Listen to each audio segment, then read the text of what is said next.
All right, good afternoon, everyone.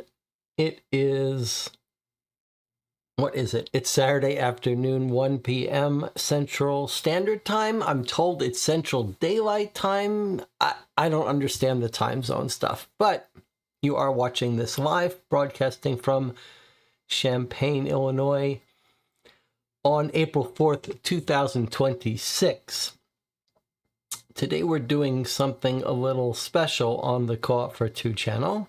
We are playing what you would call a fan-made case for New York Noir, but really the term fan-made doesn't make sense here. These are all the cases for New York Noir are written unofficially because New York Noir is a game that we've been working on here for the last several years.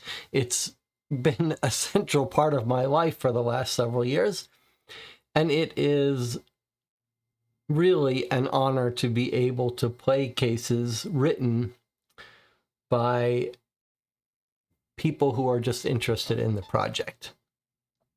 Now, what are we going to do today? Let's have a little bit of an outline so you know what to expect here. Today we're going to playtest a game called The Bitter Edge by Martinez Conradi, and I'll talk about our history with Martinez in a second, but we have some ulterior motives for today's session. In addition to playing the case, playtesting it I think might be a better term for it, but we're also going to be talking a little bit about New York Noir and the system as we go, and playtesting some new features of the New York Noir online tools. So here's our plan today. I'll talk a little bit about New York Noir just to set the stage, give you a little bit of updates on progress. Then we'll spend the bulk of our time today playing Martinez's case. There is a link to this case in the description of the video if you want to get it and play it either along with me, along with us, or separately, and then you can come back and watch this afterwards.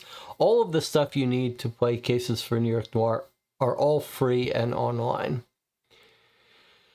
Okay, and then part of our job today, in addition to playing the case and enjoying the case, is to give some feedback, some constructive criticism, as we always do when we play cases, but here, perhaps a little more focus on talking about the specifics of the case we play in terms of the mechanics of New York Noir, and I'll circle back to why that's important today.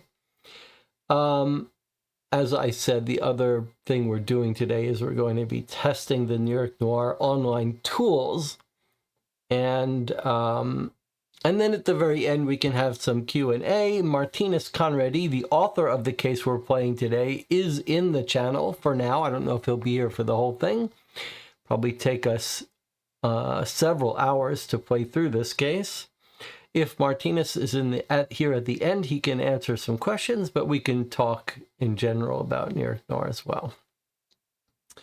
Now, let's talk a little bit about the history of playtesting games, New York Noir games on the channel. Of course, we've played lots of fan-made Sherlock Holmes consulting detective game cases, but we've also played a bunch of New York Noir cases. And here's a little summary of what we played. Water, who wrote the first case ever for New York Noir, a sort of experimental case, Past Never Dies. You can see that playthrough on the channel. And then Rocky Hilton wrote a case called Hit the Ground Running, which I used as the intro case for a while. Pretty ambitious, very cool case. And then we played more recently the first of a trilogy of cases from Anna, who's in the channel, called The Rookie. Anna is a historian, so a real historical focus on that. And then let me remind you, we also played an improvisational play-by-mail case set in the world of New York Noir that we played over several sessions. Today's the first case we're playing by Martinez Conradi, but the first New York Noir case we've played by him, but it's not the first fan-made case we've played by Martinez, because Martinez happens to be the author of a whole bunch of fan-made cases for Sherlock Holmes Consulting Detective. In fact, I think that's how he discovered the channel, watching us play through one or more of those. And some of my favorite Sherlock Holmes Consulting Detective fan-made cases. I forget which of, I think the Anniversary may have been my favorite here. And Martinez and I have talked a lot about story writing. Martinez is a professor, but also a award-winning writer. And he and I have talked a bit about the structure of games and writing for these kinds of games. And I forget which one of these, it may have been the Anniversary. Martinez was sort of inspired by some of our discussions about what works and doesn't work in these cases. So I know that he is interested in hearing our thoughts on what things worked and didn't. Now, I have a little bit of some concerns, which we're going to talk about, I think, on the next slide. So, I love playing the fan-made cases. If you've watched this channel, you know I can often be quite critical of cases we play, and it's easy to sort of get on tilt once things start going wrong. It colors everything, but when we play these fan-made cases, especially for these kinds of games, they're so hard to playtest that we try to approach them with a little more generous spirit. But always we are interested in talking about parts that work, parts that didn't. But I must tell you, as much as I love playing the fan-made cases, and as much as I'm excited to play a New York Noir case, it's not without a little bit of trepidation. And I thought I would just go through some of the reasons why I have a tiny bit of anxiety here. First of all, I'm worried that I am going to have fucked something up here. And that's because there's lots of points here where I have been messing with stuff. Now, Martinez has actually written 3 cases so far for New York Noir. This is the first one that's being playtested. And these cases are being written with tools that I have coded. A tool that produces the PDFs that requires some expertise to know how to design them and lay them out, and then the directories that I've been building, and the directories change constantly. And this case was originally written with like the version 2 directories years ago, and while waiting for us to play it, I've gone through several iterations of the directories where names of places change, lead numbers change, and it's been a point of stress for the authors that these directories are changing. And I'm trying to write code to help make sure that places used in cases persevere, but there's a very real, non-negligible chance that my changes to the directories over the years will cause a problem in one of these cases. It will either cause a problem because there'll be a lead we can't find, or because there'll be extra new businesses that or people that popped up that the author would have written an entry for if they had been in the directories originally. So there's that. And then there's also the fact that the person who would be best suited to read through these cases to make sure there are no issues in the layout and the formatting using these tools is me, but I can't look at these cases before we play them live. I can glance through them, but I can't read them or anything. So that makes me nervous. Now, one of the ways we're trying to solve that is by having a team of playtesters who can playtest cases and give feedback. Hopefully we can continue to grow that group if you're interested in playtesting cases. In fact, I recently just wrote a little handbook here on being a good playtester. What kind of feedback is useful to give an author, especially things like leads, sharing where you got lost. And so if you're interested in being a playtester, there is this new document here. We will try to follow some of the guidelines in that document when giving feedback to Martinez. But it's tricky. Okay. And then the other place where I'm a little nervous about giving feedback here is that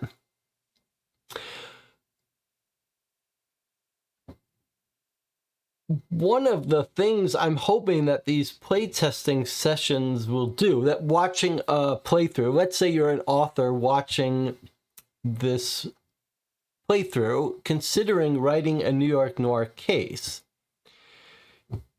there are certain new mechanics that are sort of adopted by New York Noir, new features, new directories, and not every case is going to make use of them. So while we're playing, I want to be true to the vision of the author, but at the same time, I want to point out where things mechanically might have been done a little differently to get the full benefit of all the New York Noir stuff. And I'm going to give you some specific examples of that while we play. But I hope Martinez will excuse me for occasionally pointing out where something was done one way, but might be better done in the new New York Noir modern way that we sort of recommend. That's not to say that you can't write a case any way you want, but I do want to point out where there are ways that I might recommend something be done. And there'll be places where that, and then places where there are just new features that could be incorporated into a fan-made case. So I'm sort of speaking to other authors while we go through some of this. and I'll explain that with some examples as we go. All right, I think that's it. That's it for here. All right, so we're still not quite ready to get started playing the case. I want to show you a couple of updates first. So I showed you the new Playtester's Handbook. I want to show you a little bit about new features. Let's see if I can get this working. Okay, you don't need to see my password, right? Okay, so first of all, I want to show you the new... Whoa, why is that so zoomed in? What the... Let's try and disconnect that. That would cause trouble, wouldn't it? Okay, let's turn this off. Let's put this back in. Let's see if we can't. I feel like I zoomed it up. How do I unzoom it? Hold on, give me a second here. Sorry, I don't know why. I don't know why our monitor has suddenly zoomed in.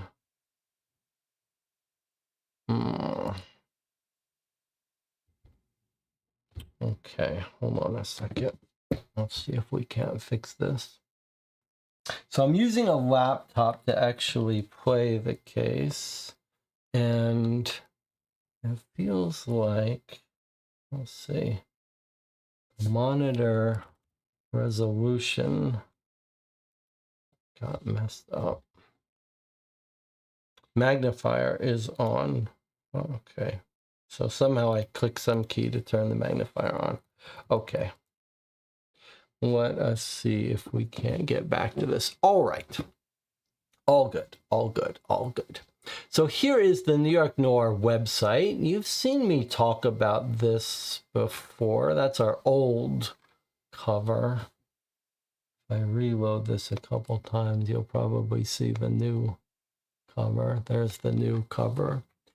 Okay, so but I do want to show you a couple of things. First, here is a new rule book that's being worked on by Annie and Adam. We've got a nice cover that's not shown here, but let me just show you some of the stuff they're working on to make the rule book look nice. So I'm just paging through here, but we're getting to the final little finishing details of the game, which is quite fun because we're able to start focusing on polishing up stuff like the rule book. So eventually we're going to get ourselves where all of this stuff's really nice and polished up. So Annie is leading the work on that with Adam Hall doing some art.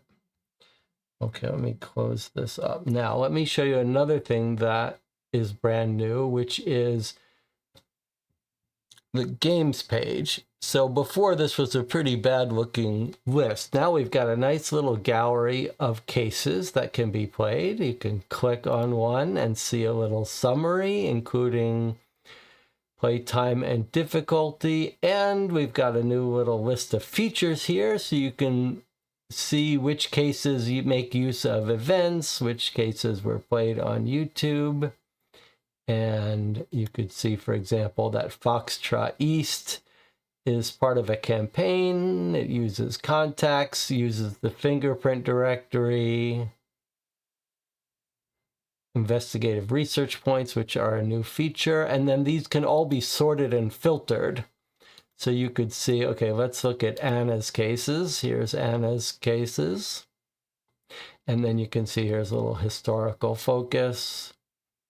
And we could also group by campaign. So then you've got my high and low campaign, and then Anna's collector series, a new series she's working on, then non-campaign games. By the way, here is the case we're playing today, The Bitter Edge.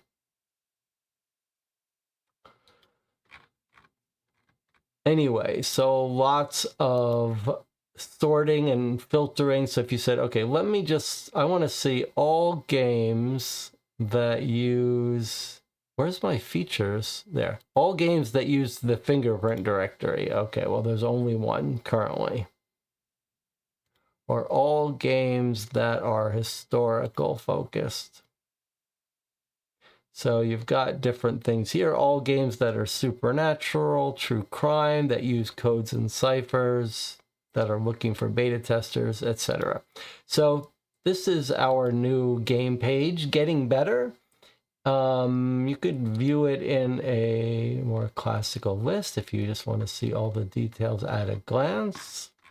You can see we've got a nice, healthy set of cases building up. Oh, and now now it's showing all the private ones too. You shouldn't see that as a non-logged in person. Okay, but so there we go. There's that. You can also now, let's see, do we have any ratings on cases? No, but let's look at the collector case one by Anna that we played. If we visit the game page, this is where normally you don't get to see these options, but you can see this is how the game page works. But you can also see now you can leave reviews and ratings for games, and the ratings will show on the game page. So we're getting to the point where this is going to be a useful resource for players, and I hope it will make it make a nicer home for authors so that their cases will get found and played. All right, now, is there anything else to show you here? Lux, who came and left, has been working on improving the criminal history directory, and he wrote a little tool for us that sort of inspired that game page a little bit to help use of the criminal history directory. Now, no case makes use of this yet. There's a physical version of it here, but this is a tool for authors to figure out, to search and filter if they want to write a case using the criminal history directory. Although no case has been written yet, but Lux is working on a case, his second case, that's going to try to make use of the criminal history directory. If you're interested in shaping how that criminal history directory works, now is the time. And then let me just show another thing. Here's our little bookshelf where you can browse through the directories, the white pages, yellow pages. You can read all the directories online here. But based on a request from one of the playtesters, I added a couple more forms here, including a person of interest form that you might use to keep track while playing a case, a little timeline worksheet, and so on. All right, I think that's all that's new to show you here. We are going to try to play today's case using the online tools for a bunch of reasons, but one of them is just to stress test the online tools and see how they work. But before I open that up, is there anything else I want to show you? Okay, so I'm going to get out the physical stuff, including the physical printed version of today's case. So let us just open up the box, which is overflowing here. So these directories, the map, a neighborhood guide, the reverse directory, the yellow pages, these are all older versions that we will not be using today. Let's see, I guess I need to find a place to put it. Street number guide, there is no digital version of this, but you don't really need that. Okay, so here's the case we're going to be playing today, the Bitter Edge, printed in 2-column layout. So I'm going to get out the physical version of that we might use. Here are some extra sheets, and then we've got more cases in here that we don't need.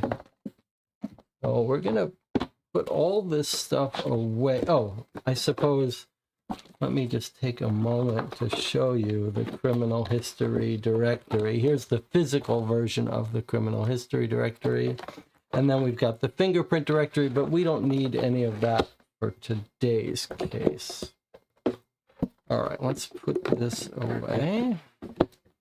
Oh my God. All right, so here's the case we're playing today. Let me just get it out here. Okay. Printed out this morning at 1:46 a.m. Right up until 1:46 a.m. last night, I was messing with the code to add one little feature. Hopefully I haven't broken anything, but as I said, the cat is just, and it's always the possibility, and I apologize ahead of time if I have broken anything. So there's that. Now, in here I have some of the sheets that we might use, and this is the first example of let me take a second to address the chat. The criminal history directory. Oh, I see. It's scrolling up. This is new. This is new thing that's happening, that it's scrolling up these messages that are older. Okay, so can you explain what the criminal history directory is? So I don't want to spend too much time doing this, but I do want to. The criminal history directory is like a list of a couple thousand criminal records of like what kinds of crimes, what scars, tattoos they have, their height, their age, their gender, everything. And the idea is that it might get used in a case in some fashion, but we don't have a case that uses it yet, but we're going to have one soon. Now, please do feel free to ask questions in the chat, but I'll get to them occasionally. I don't try to get to address them as soon as they're asked, just to give that little heads up. Okay, now, I told you that I was going to occasionally point out mechanical things, so let me just show you. For Martinez's case, time doesn't pass as you visit leads. There is a 2-day structure, but basically might be what I would call standard Sherlock Holmes consulting detective rules. So that's that. But let me just point out to you that most New York Noir cases make use of markers and documents and timed leads and scheduled events, or at least that's some of the new mechanics. But the case we're playing today does not use any of these new mechanics. So we will not be using markers and demerits and documents and stuff. It's all in standard Sherlock Holmes consulting detective style format. But I did want to make you just aware of that. Okay. So here's our case, The Bitter Edge by Martinez Conradi. Actually, before we jump right into it, let me just show you the tools we're going to be using so that I don't have to explain them once we get started. Once we get started, I want to focus on the case. But let me just go to the map page. So we're going to use today the online map and directories. If you haven't seen this yet, here is our map of Manhattan. Notice this is the world that we are playing, New York Noir version 6. You could come in here and play with the Sherlock Holmes Consulting Detective Directory and map, Mythos, Tales, etc. So we've got white pages, yellow pages, reverse directory. I've enabled the advanced search, but we shouldn't be using this. This would be if we get into trouble and can't find a place. Part of what playtesting is, when we when we can't find something we think might be a bug, we could come in here and try to find it. Then we've got bookmarks. We've got a search history, saved searches, search history, and then we've got a play log. We're going to be trying some new stuff that's never been tried before with these online tools. How well they work, we're going to find out. But just to remind you, this is how the map works. We've actually got brand new high resolution map here, broken up into neighborhoods. I could go and take a look at the Carnegie Mansion neighborhood and so on. So I'm not going to explain all this stuff. I don't know how well it's all going to work, but we're going to find out. We are going to find out as we play this case. In fact, we are going to try to load the case into the online tool, and maybe we can read all the entries all online as we play. Now, personally, I prefer to play these cases printed and written without using the device. And New York Noir was designed to be played totally analog without any use of a device. That is a strong focus of this game, is everything can be played offline. That's how I prefer to play them. But we are taking this opportunity to stress test some of the online tools, which are very useful for authors as well as players. So what I'm going to try to do here is open up the built-in PDF viewer and load up. Okay, so I don't have it. There's no URL already loaded. So I'm going to come over here. I'm going to go to Martinez's case. And I'm going to grab the solo URL, which is more suitable for playing, for reading online, because it gives us one link per page. I'm going to just put it in here. Let's see if this works. Okay, so here's his case integrated into the map tools. So we're going to look at it in the printed version, but if this works correctly, we will be able to look places up and then try to jump to them in the case. Will it work? I'm not 100% sure, but we're going to find out. All right, we're now ready to play. So let's switch to our physical version. We could do it all online, but let's start out physical. Are we ready? 30 minutes in. Summary: Derek Brooks, manager of the Bitter Edge Comedy Club on Bleecker Street in Greenwich Village, comes face to face with the ghost of a murdered detective.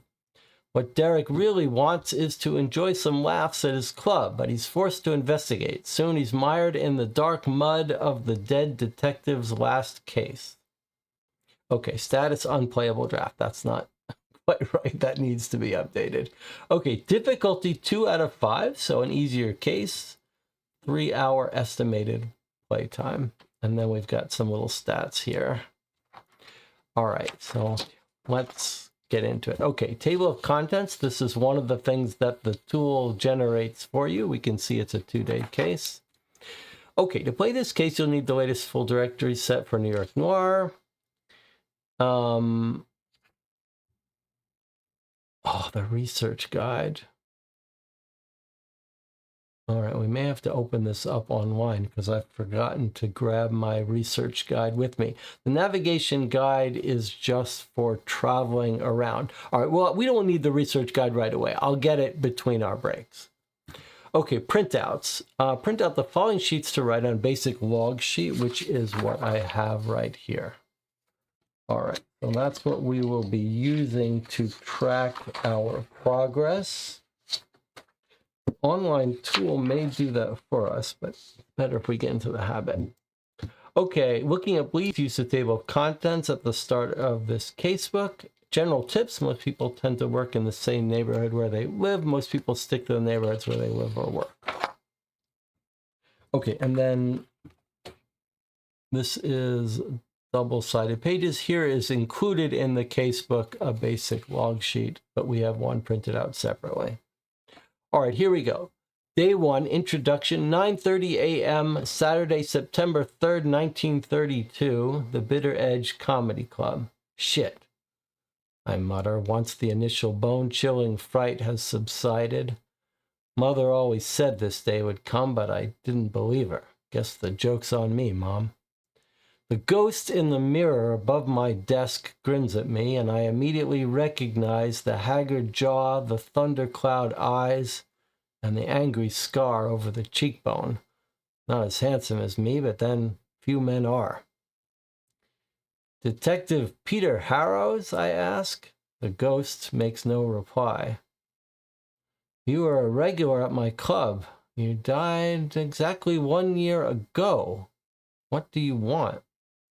Harrow locks eyes with me, his mouth moving soundlessly. Words appear in my head, eerily, out of joint with the moving mouth in the mirror.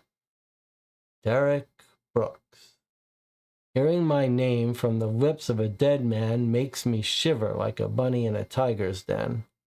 She visits. Tonight. Wife.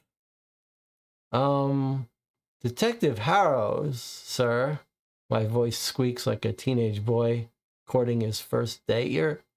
You're looking at the manager of a comedy club.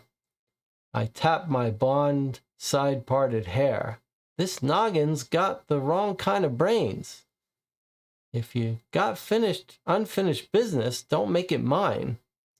The face in the mirror vanishes and 3 knocks sound on my office door. Slow, precise, intentional. Oh, like a judge's gavel, I mutter. I open the door and there she is, blonde hair and blue eyes, a pretty match for my own. I look her up and down, taking in her navy trench coat and maroon cloche hat, thinking we'd make a nice couple for magazine covers. Hey, I got a Y chromosome, so sue me. Mr. Derek Brooks, her Oxford accent is brimming with confidence. Oh, that's what the IRS keeps telling me. Let me guess. Mrs. Harrows. Her red lips tighten, then open with a sigh of relief, eyes closing. When she opens them again, they burn with a fire that has me backing away before I get blisters. Yefremova, actually. Cynthia Yefremova. My husband insisted I not take his name. For my protection, if you can believe it. So he's made contact. You saw him. You'll help? My eyes were enjoying her looks and wanted to invite her in, but my brain wanted to stay alive. Sorry, ma'am, but my mother always said cop business will get me killed.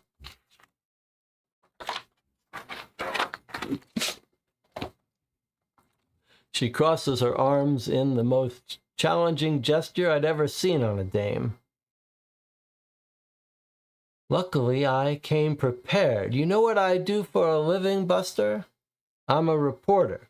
Ever read the Mr. Whistleblower column in the New York Times? I'm the one who writes it. And guess what? I know exactly how many of the comics on your payroll indulge in illegal booze. Better yet, I know which ones love their cocaine as much as the stage. You don't help me, I sink your club faster than the Titanic.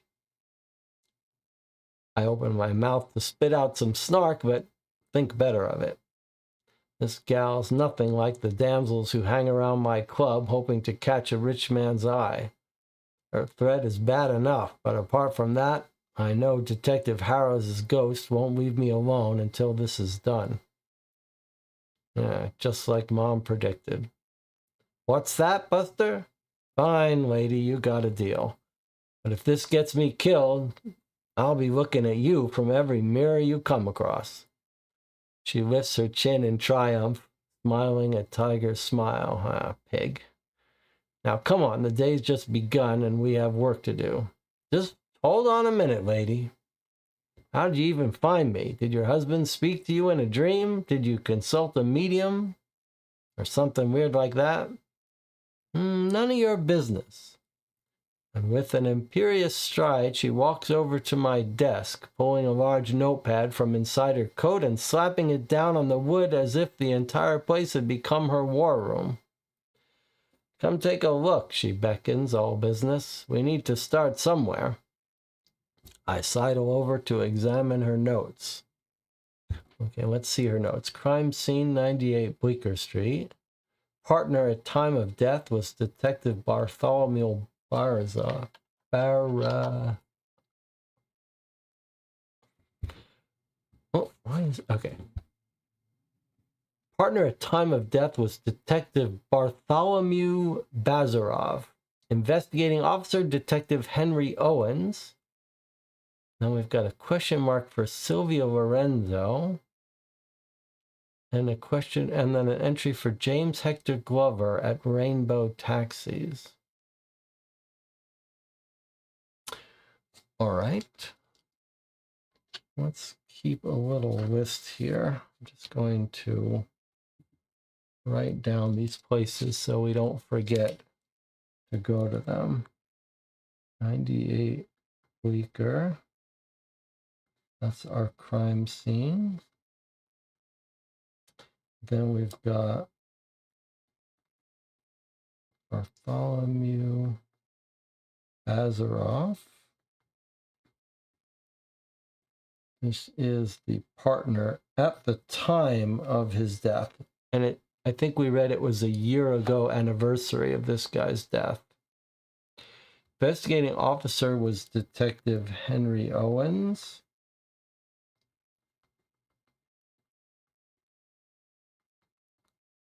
And then we've got people that we don't know how they're related. Sylvia Lorenza and James Hector Glover.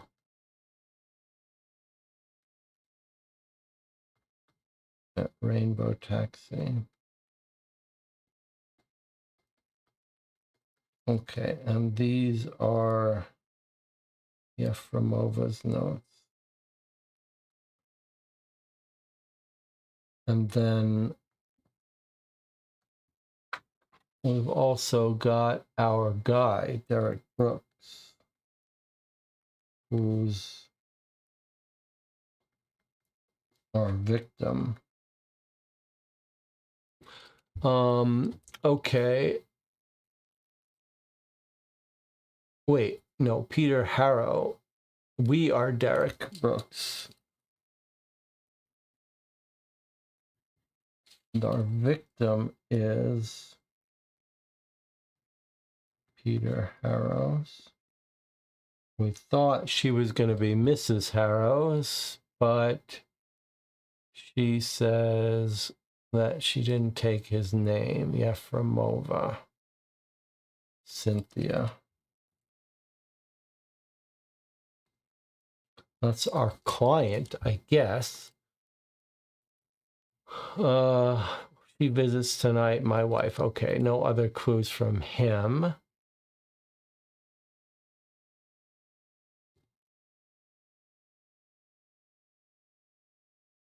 And it was 1 year ago. Where's our...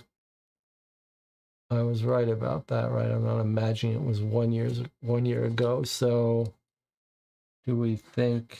I'll just write down today is Saturday, September 3rd, 1932. Okay. So there's her notes, and then what else? I shudder upon realizing the proximity between the crime scene and my club. It had gone down almost literally around the corner. Then a name catches my eye, Silvio Lorenzo. He muttered it in his sleep once. I roll my eyes, thinking I know what that means. And Mr. J.H. Glover? Taxi driver. I own a car. Peter has had one for official business, but for the last week before, she swallows a lump in her throat. Before it happened, he sometimes came home with a taxi, always the same driver. Where do you want to start? Before I can answer, the gentle jazz tones warbling from my radio switch to the mid-Atlantic accent of the announcer. This is WNYC, New York City's voice on the airwaves. Tragic news today from Greenwich Village. Detective Bartholomew Bazarov of the New York Police department was killed this morning in what authorities are calling a traffic incident. Witnesses say the detective stepped into the roadway on Waverly and was struck by a delivery truck. The incident occurred around 7 a.m. this morning. Multiple bystanders report that Detective Bazaroff appeared disoriented before walking directly into the vehicle's path. The truck driver, whose name has not been released, is said to be cooperating fully with investigators. Detective Bazaroff had served the city for more than a decade and was recently reassigned to administrative duties. The department has not yet issued a formal statement, but listeners might recall the name Bazaroff from reports last year concerning the NYPD's tough approach to enforcing prohibition laws. Police are continuing their inquiries into the circumstances surrounding the accident. No foul play is currently suspected. In other city news, click. You should now search for leads using the directory. Start by locating a promising lead and visit the lead number in the casebook. When you think you have identified the murderer or murderers and their motives, you can end day one. Okay, so our assignment for day one: identify murderer or plural and motive, and that's day one. So we're trying to investigate Peter Harrow's, who died a year ago. Peter Harrow's partner at the time was this guy, Bazaroff, who's now showed up dead.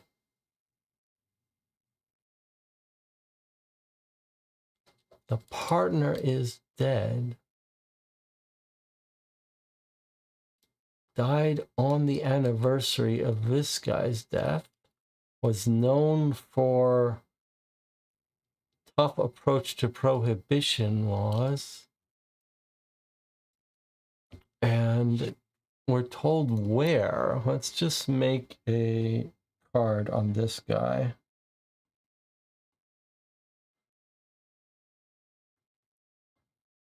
Bazaroff with a Z. Bazaroff. Okay. Killed in a traffic incident. Stepped into the roadway on Waverly.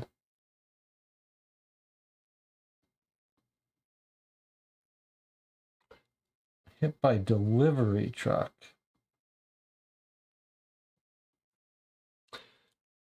In Greenwich Village. Okay, so we could check out delivery companies in Greenwich Village. We could check out the police station in Greenwich Village where he worked. We could try to go to the medical examiner. What happens at 7 a.m.?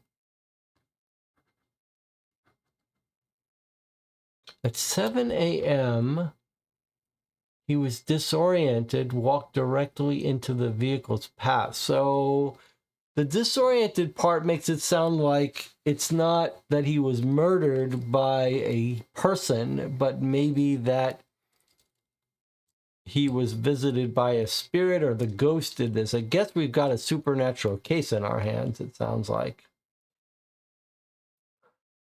No foul play currently suspected.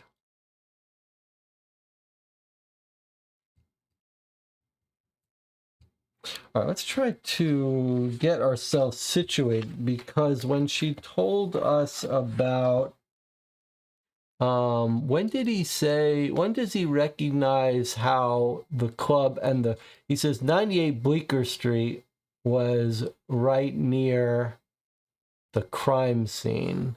I shudder, realizing the proximity between the crime scene and my club. Let's just take a look here for a second. So let me see if I have get this one to work.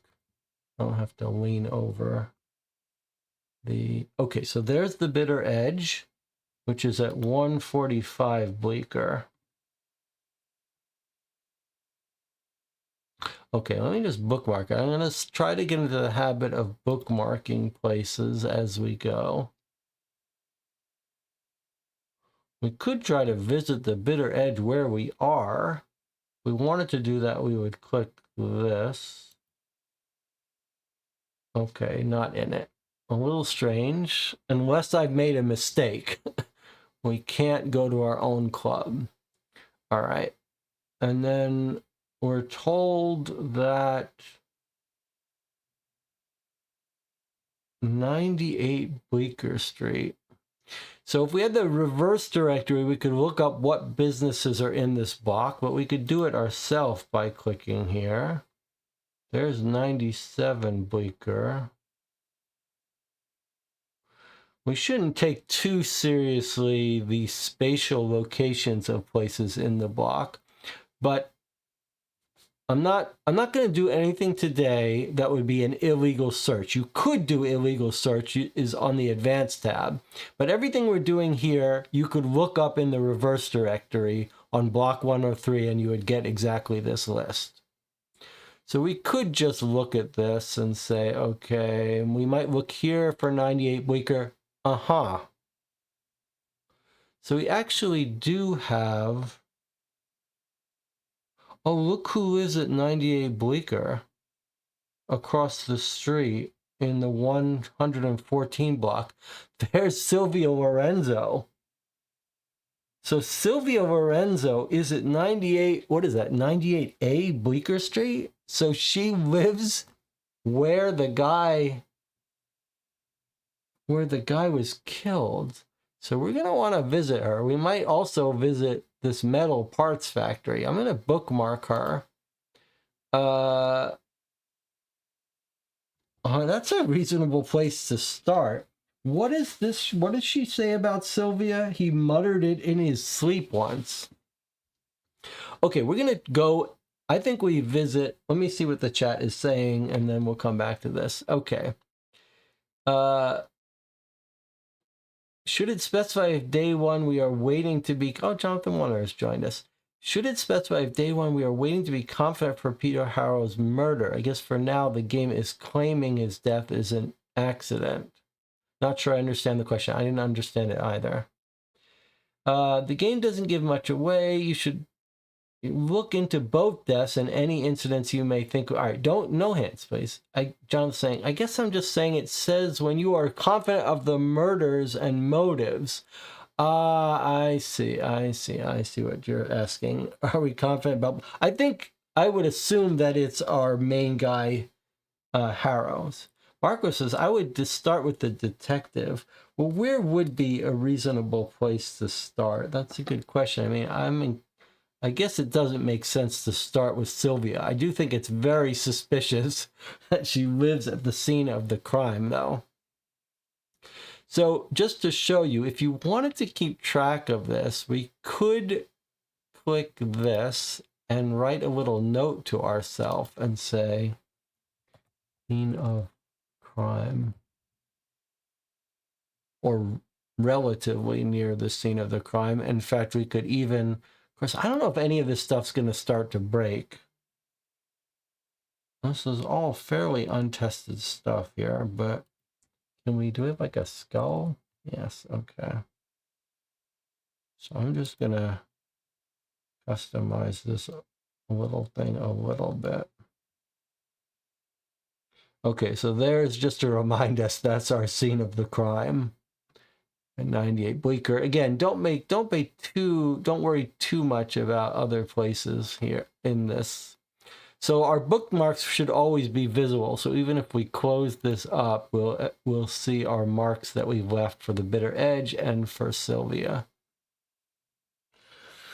All right, so we've got our list of people. I guess we could keep this open. All right, you think we should talk to the investigating officer, Henry Owens? That makes sense to me. All right, I think that is a reasonable place to search. So can we search for Owens Henry? Okay, here he is. 59 Greenwich Avenue, pretty close by. Makes sense. He's the police in Greenwich Village. This is where we are in Greenwich Village, by the way. Look at this beautiful park that Daria has illustrated for us. She's been working on the park. Soon they'll all be illustrated. Okay, so Henry Owens, let's bookmark him.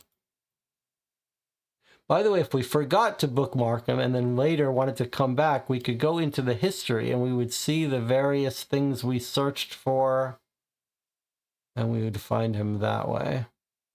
All right, let's see if this works. I'm going to tell it to go read this entry if it's in the casebook. Will this work? I'm not sure. Aha. No one is present at the narrow little house Detective Owens calls home. Yefremova stares at the door for a long minute. Unless he's breaking a decades-long routine, he'll work at the precinct till around 8 tonight. She glances up and down the street, watching the people coming and going around us. After dark, things might be quiet enough for us to chance a break-in, I sigh. Resourceful method of entry. All right, so maybe at night we could get into this guy's house if there's a reason for us to break in. I'm not going to break into a police officer's home without some good reason. Okay, this worked. Now let me just show you something else. There's this new tab called the Play Log tab, and this keeps track of leads we try to look up and searches we run. Now this is important because this is the kind of thing you could give as feedback to the author, and he or she could see exactly what searches you ran and when, what leads you tried to read. So we tried to read this lead. So if an author gets lots of feedback from playtesters where they're all trying to go to one place, then the author might say, oh, okay, I better add an entry if they try to go here.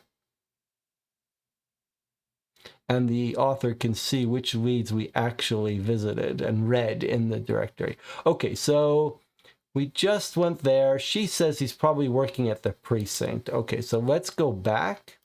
Let's go into the yellow pages. Let's search for police precincts.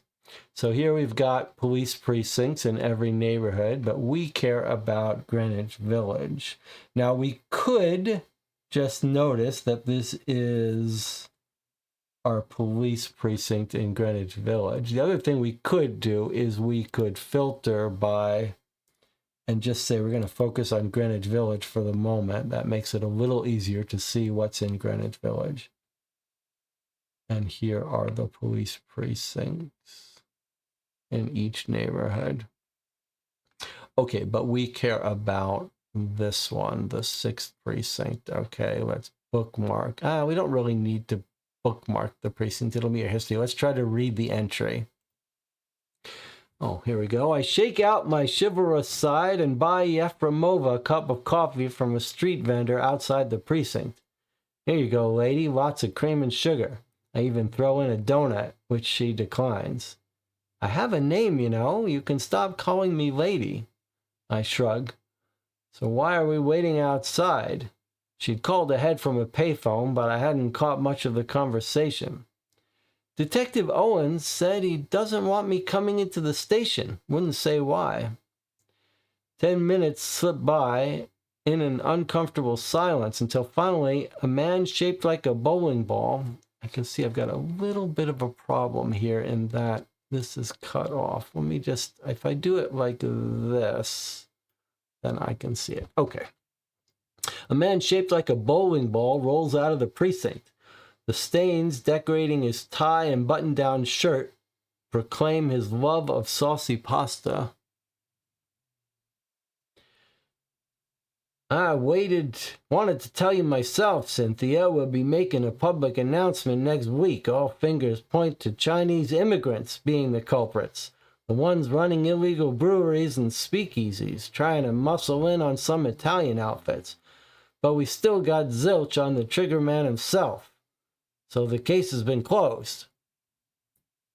We got no more leads. He shrugs, dislodging a tiny string of spaghetti from one of his buttons.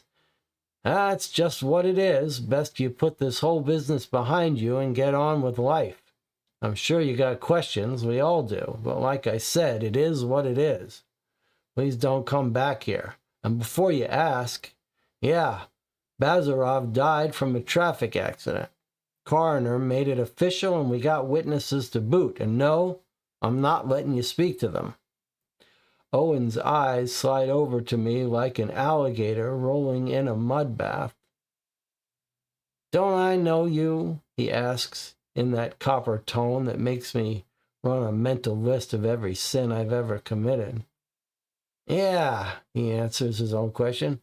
Hey, you run that funny house. Peter and I went there sometimes. What's it called? The Bitter Edge. Dumb name, Owen says before waddling back into the precinct. Everyone's a critic.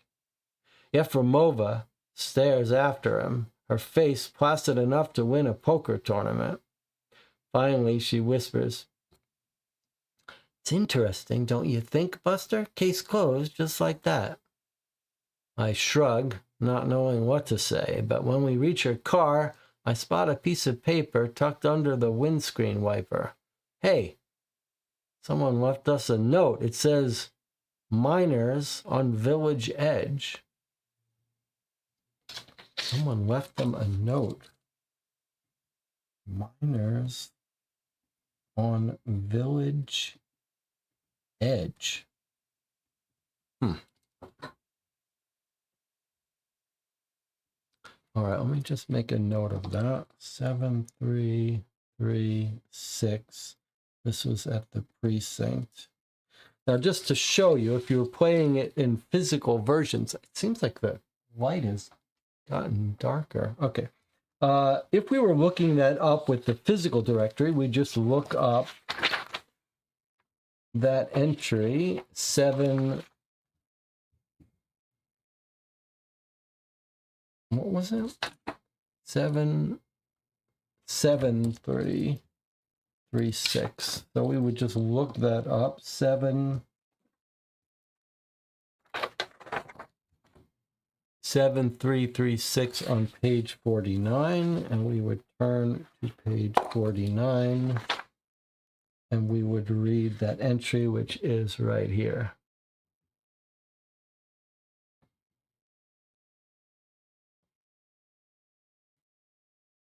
So just showing you the print version versus the online version. Again, if I was playing this normally and I had my druthers, I would not be using the online tools. But the online tools make it a lot easier to do some of this. And if you're playtesting an early case, that might be preferable. We could switch to using the printed version if we wanted to, and just use the online tools to search. But it's useful for playtesting because it keeps an automatic log of everything. And okay, anyway, so this guy claims that it was Chinese immigrants who were muscling in on bootlegging. And he also claims that they've wrapped up the whole case with the partner dying from a traffic accident. Which I think it probably was a traffic accident, but it could have been the ghost did something to him. Or something. And then we've got this note, Miners on Village Edge.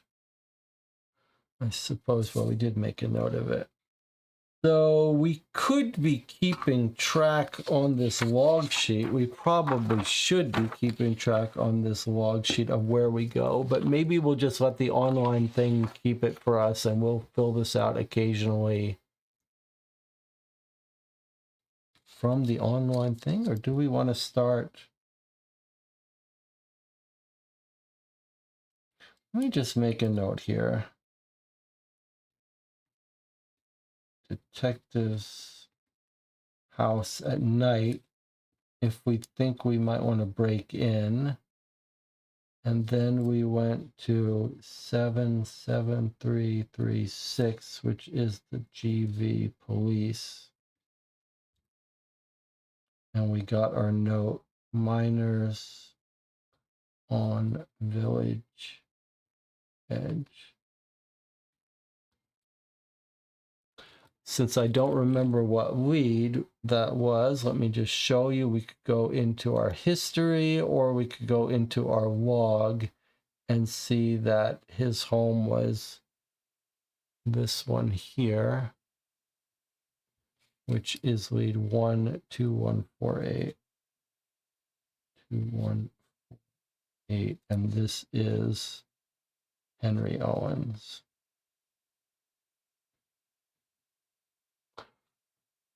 Okay, just showing you the kind of thing you might keep check.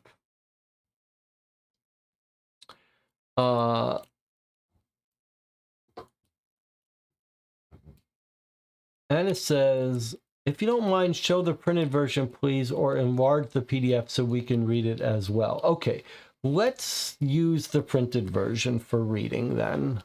I'll click it so that it registers that we visited it, and then if we find an entry, we'll look it up. Okay, fair enough. Fair enough. All right, why don't we take our first break here? So far, so great. Loving the setup. I wonder how much of this case is going to be supernatural. It looks like it's not just one of us, it's us and Cynthia Yefremova are running this case together. We don't quite know what her angle is. I guess we'll find out. I'll see you in 8 minutes.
All right, we're back. I have printed out a copy of our research guide and navigation guidebook. The navigation guidebook just tells you how long it takes to travel. We don't really care about that. However, the research guide can be important depending on the case. So you don't know how much it makes use of it, but it's sort of an exhaustive, well, not an exhaustive, but a list of common places you might gather different information. But there's so many, it's not like Sherlock Holmes Consulting Detective short list. It's a big, long list of places you might go, but it helps to keep some of these in mind in case they come up in a case. A little guidance about where you might go for certain information: court records, prison records, city archives, marriage, divorce, property records, restaurant licensing, etc. Coroner. So in our case right now, not much would point us to any of these things. Conceivably, we could go to the coroner, the chief medical office. Organized crime, smuggling, probably not. Okay, but we'll just keep this nearby. All right, let's check in with the chat and see what we're thinking here. Taxi driver might not be a bad lead to follow up on, try to figure out what he was up to back then. We could look up the other leads from the intro text, Sylvia and the taxi driver. Let's also look for a possible entry about the miners. All right, let's start there. Let's start with the miners just so we can get a potential lead, and then maybe we'll start going through that list. So let's go back to the map here. So what's on the edge of the village? Presumably we might be looking up something here. And what was the exact comment? 77366. Miners on village edge. So if the person means this, miners. Okay, so let's look up. Remember that if you wanted to, if you were authoring, you could search for the word miner anywhere in anyone's name or business, but we're using the white pages, so it means it has to start with miners. Miners moving picture in Little Italy, but Little Italy is nearby. Let's see. Okay, that's surely it. It's right on the edge of the village in Little Italy. Miners moving picture theater. All right, let's bookmark this. Let's make a note to visit this place. Miners on, we think this is surely Miners moving picture theater, which is 50308. 50308. Now, if we had, if I had more up-to-date printed directories, we might use the printed directories for all this, but this is useful to be testing. Part of what we're doing is testing these tools. Okay, so what shall we do? Where is our list? Okay, we could go right there. I mean, someone's just left us a note. That wouldn't be a bad thing to do. Shall we start? Shall we go there right now since we just got left a note? Clearly someone wants us to go there. All right, so I'm going to click to read it online. This will confirm there's an entry, 50308. 50308. So let's just go to 50308 on page 34.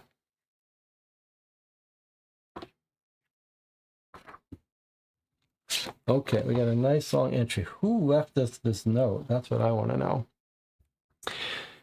Okay, I remember reading a report about a shootout at the Miners Theater last year, Yefremova observes in a subdued voice as she drives us over in her Ford Model A. Why direct our attention to it now? Suddenly, she slams on the brakes, causing the car behind us to honk like crazy. Fine as a bat, she yells while smacking her palm into her forehead. Lady, maybe park first and share revelation second? Efremova pulls into a parking space, but only after giving the driver behind us a rude gesture. Come with me, she hisses, as soon as we're parked. Moments later, we're in the office of the man in charge of the Miners' Theater. He's rake-thin and vampire-pale, with exactly 3 strands of hair pulled tightly over an otherwise naked scalp. He looks like a man who's only one good scare away from shattering like a glass sculpture. What with his long, thin nose matched with chopstick fingers and a sharp chin. Thank you for seeing us, Mr. Delmore, Efremova says, her voice low, as if she shares my impression of the man's fragility. Tell me about the raid last year. What's your interest in the story? I don't want the Times befouling the reputation of my theater. Business is thin enough as it is. Efremova smiles. Remember, Efremova is a writer for the Times. Efremova smiles. I understand, Mr. Delmore. It's quite simple. I'm also concerned for your reputation. And I know many of our readers are too. Now, as I recall, the 6th Precinct raided your establishment and found an unlicensed brewery in a small sub-basement. I had no knowledge of that despicable enterprise.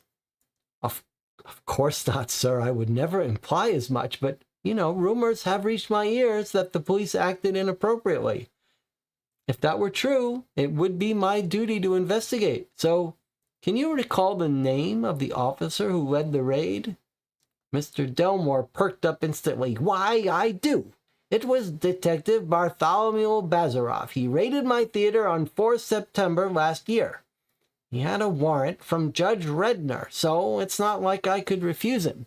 He knew exactly where he was going. His officers made a beeline for the basements and found a brewery operated by Chinese immigrants. I swear I had no idea.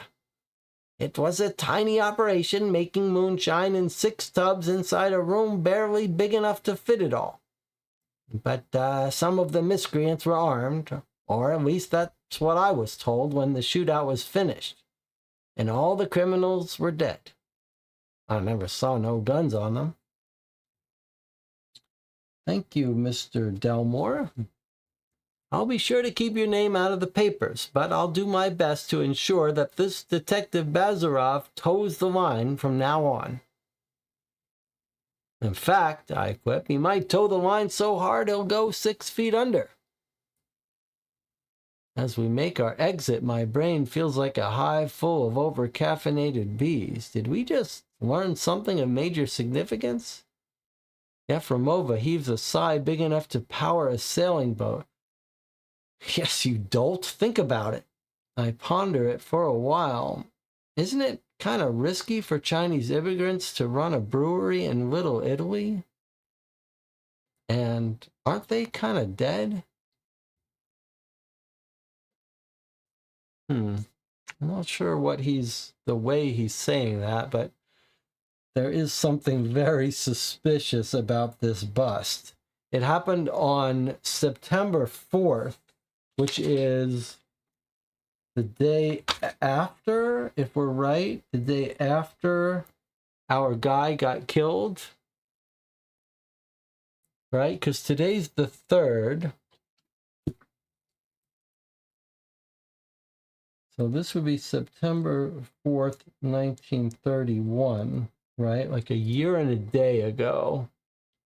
And it was Bartholomew Bazarov, the guy who just died today. And he's the guy that was the previous partner. And he has a warrant. We might want to speak to this judge if we can. Judge Redner. And here they are blaming the Chinese immigrants. It looks like it really was a bootleg thing, but they killed them. The police came and killed them all to cover something up.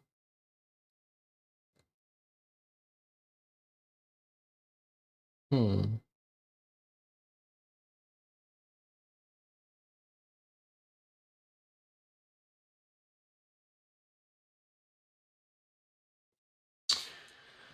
Okay, so I've made I'm putting a little marker here. Right now I'm avoiding writing on these, but we might write on these. It would be a little easier if we did.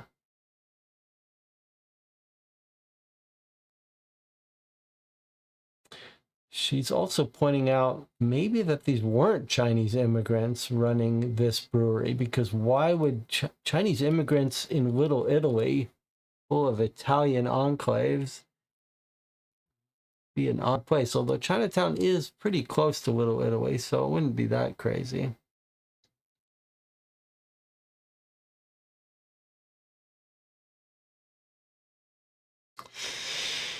Uh,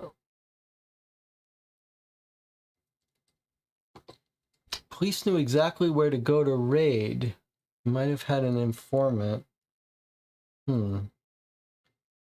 Okay, let's... Judge Redner. Maybe I should start marking up this thing. I'm going to start marking this up. Judge Redner. They made a beeline. They knew exactly where to go. 4th September.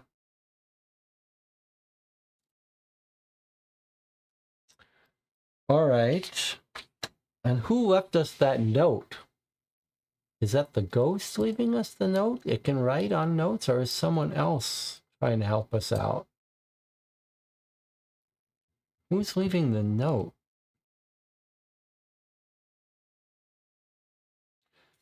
All right, what's next for us?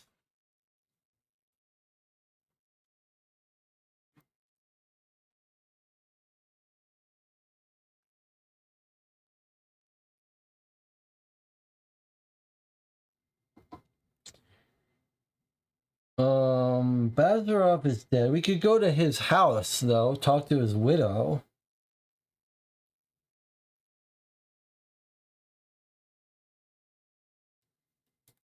This is our victim.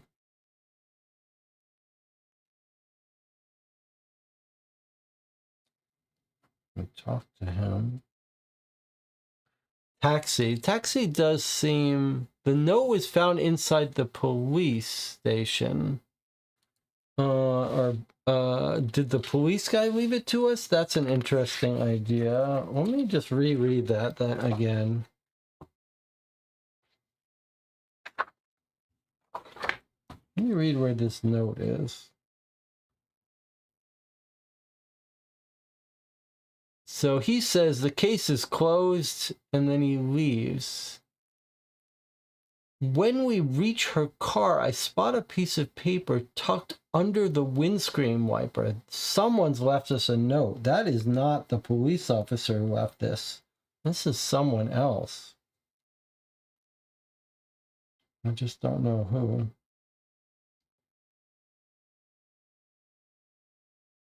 And this guy is trying to point to the Chinese immigrants.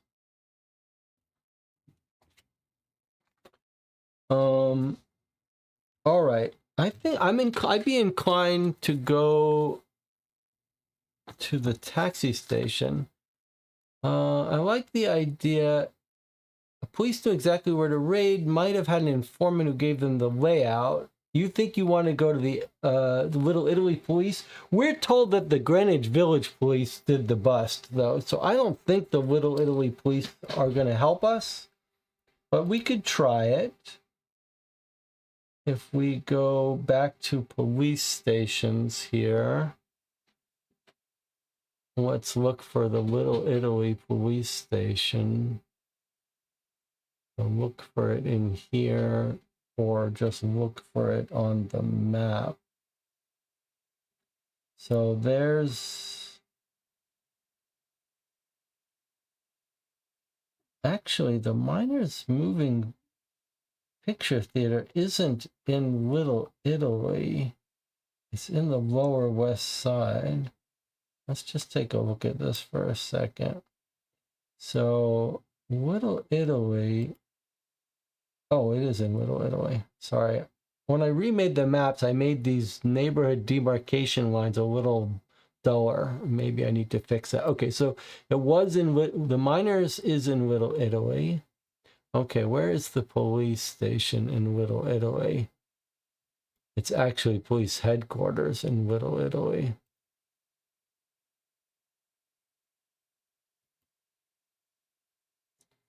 Is there an entry for them? No. Okay, so I think it makes sense because even though this is their territory, it sounds like Greenwich Village police raided that. Maybe that's even more suspicious. Why is Greenwich Village police stepping over into territory in Little Italy? They don't belong there. That's not their job. Even more suspicious. Okay, let's follow up on this taxi. We've got a guy's name, James Glover. So let's look up Glover here. Okay, Jay Glover, that's surely him. Where is he located? He's also at Greenwich Village, the upper left corner. Let me go back into Greenwich Village here. Okay, so here's our taxi driver. I could look up Rainbow Taxi too. Yeah, let's do this. Let's go to this guy's home first. Okay, so he does have a home entry, 19410.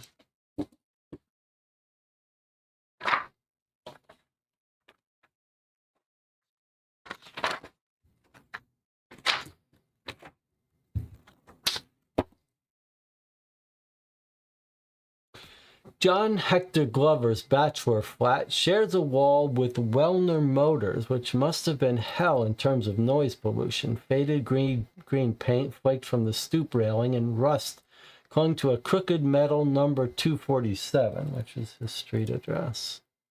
All the windows were grimy, place was sallow with an air of desperation. It was the kind of building you hurried past unless you wanted to feel better about your own lot in life.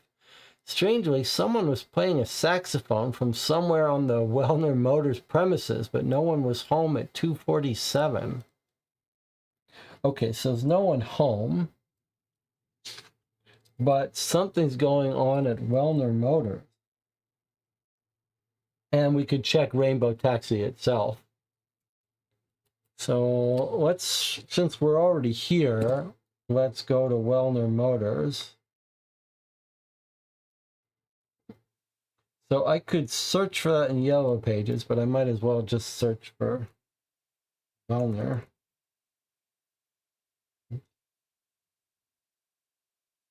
Wellner Motors. No entry for Wellner Motors. Okay, let's try Rainbow Taxi then.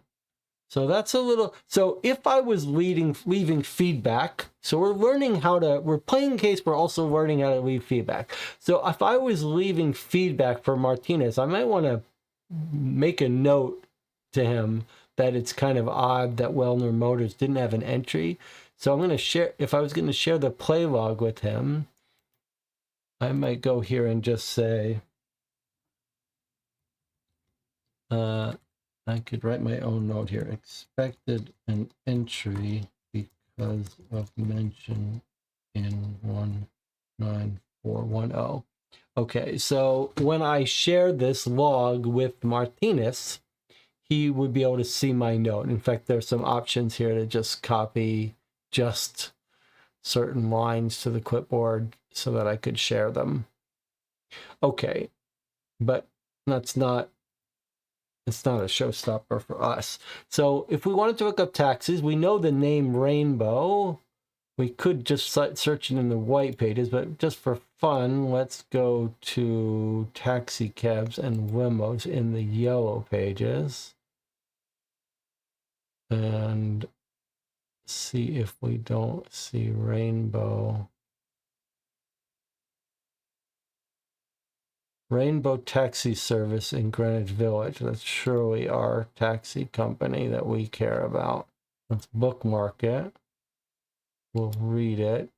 52757.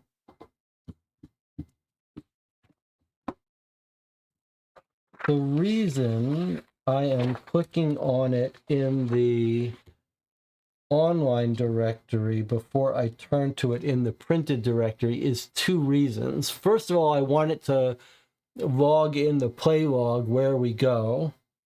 And second of all, it will tell me if there's an entry, so I don't bother trying to look it up on the printed version.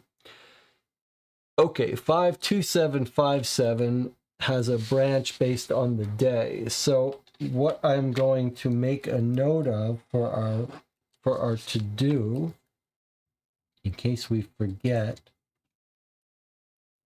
52757 return on day 2.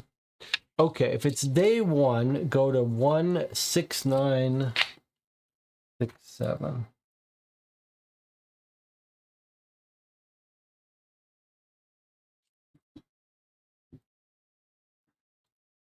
One 6967.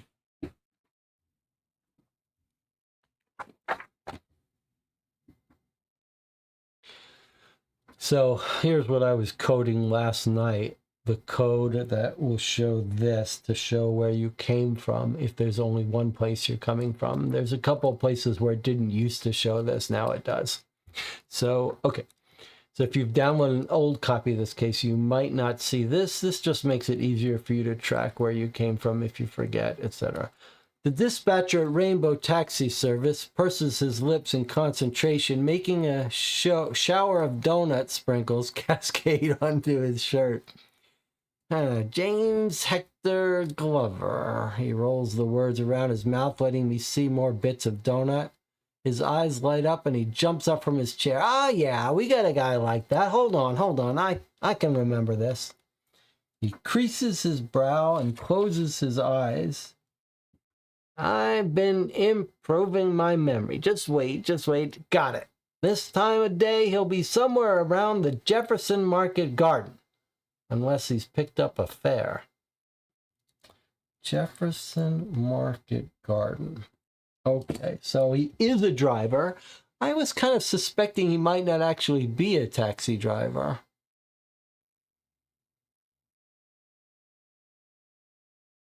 But he is.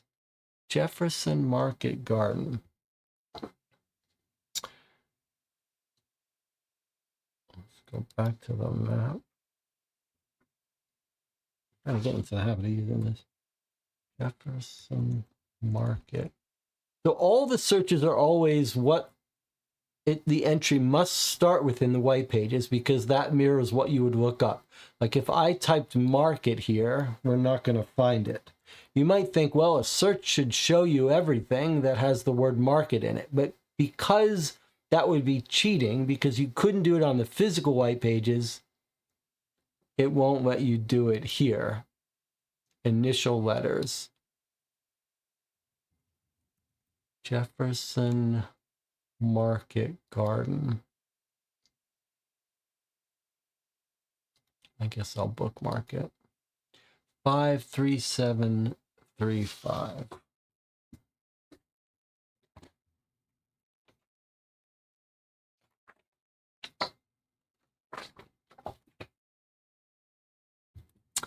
We approach all the cabbies we can spot around Jefferson Market Garden until we find James Hector Glover.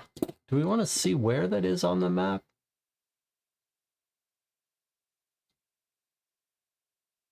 Okay, so here is Jefferson Market Garden, right across the street from the Greenwich Village Police Station.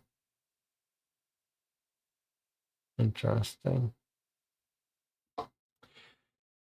Okay, we find James Hector Glover. His expression switches from bored to shocked recognition as Yefremova introduces herself. He sputters, trying to excuse himself until I block his car with my body, barring his getaway. Look, lady, he yells, all I did was give your husband a ride. I had nothing to do with what happened, okay? That's a lie. At least in part, she presses. Please tell me why he wanted to talk to you. I can't see her expression from here, but her Oxford accent claws at my heart. I must have done the same to the cabbie. I guess I'm I'm doing it no justice without giving her the accent. I need to practice my accents. Fine, fine. It's nothing, really. I had a kid brother once, Andy. He was convicted for armed robbery and attempted murder, which makes no sense on account of him not having a violent bone in his body. He got killed in prison. Your husband kept asking me about it, wanted to know how I felt about the judge who presided over the case, which was weird because I don't even remember who it was. I told your husband the system's rotten like a week-old carcass, but a bum like me, what can I do about it? It is what it is, right? That's all. We let him go, and Yefremova stands beside me, watching him drive off. What do you think? I think I know enough about people to know everybody has a violent bone. Love it. I love it. He's commenting about this guy saying my brother didn't have a violent bone in his body. I know enough about people to know everybody has a violent bone. How good is that? Okay. Now, something jumped out at me about this. I wonder if it jumped out at you as well. This. Our dead guy from a year ago was asking about a judge who was presiding over this case. And we had mentioned in our theater raid that they had a search warrant issued by a judge, and he remembered the judge's name, which was Redner. I wonder if we've got some dirty judge.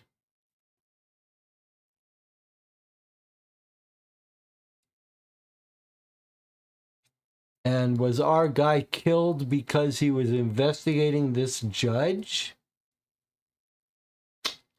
That feels right. That feels like we've got a police corruption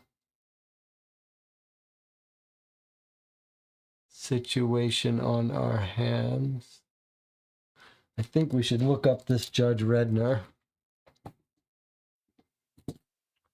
Let's see. So we could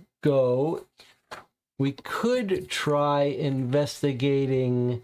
We could go to the Manhattan prosecutor's office, see what they know about this. Criminal civil court records, prison parole records. But I guess first easiest approach would be to look up the judge directly if we can find him. So Redner. Willie Redner lives on the Upper East Side. That's where a rich judge would live. Way up next to the park, huh? Let's see if there's an entry for him. Oh, yeah, there is. There sure is. That's our judge. 82353.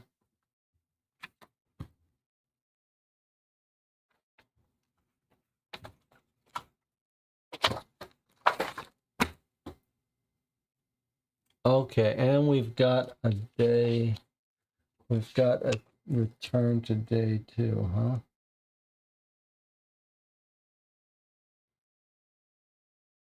Okay.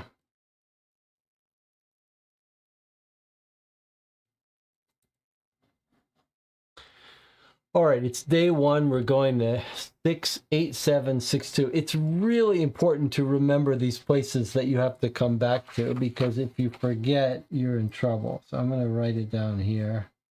2353. Judge back on day 2. And then we had the other place we had to go back on day 2. Back day 2. Okay, I just made some notes for myself about when we need to go back to these places so we don't forget. All right, day 1, so we're going here. This is another reason why it's so nice to be able to write on these printed cases, because you can make notes to yourself here. Okay, 68762 on page 41.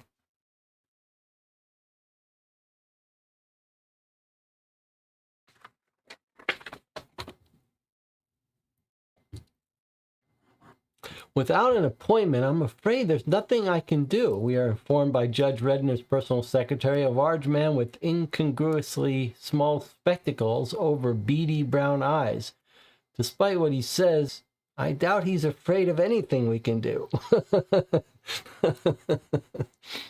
Okay, so we can't get in to see the judge. That is not surprising, but we are highly suspicious of this judge.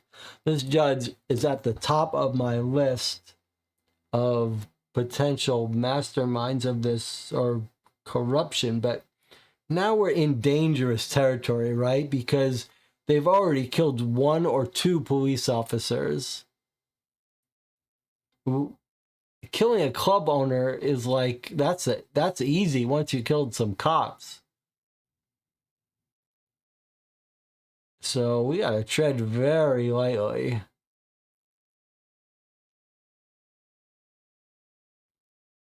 All right, it seems like we've run out this strand of our case. We need to go back to our list of leads that we're interested in. Okay, well, is it time finally to go to the scene of the crime, which these two are basically the same? Sylvia lives at 98 Bleecker, 98A Bleecker. So it's time to talk to Sylvia. All right, well, we could look her up, but I don't think we need to, because I bookmarked her at the scene of the... There's Lorenzo Sylvia. You can see it's added my annotation to the lookup. In fact, that annotation that we added is going to be, however you look her up, it's going to be added there. Okay, let's look her up. 76017. 76017.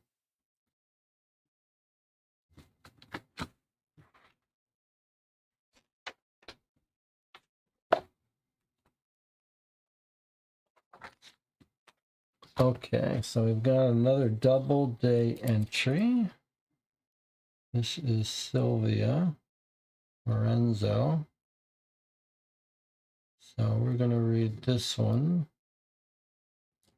And we're going to make a note to come back.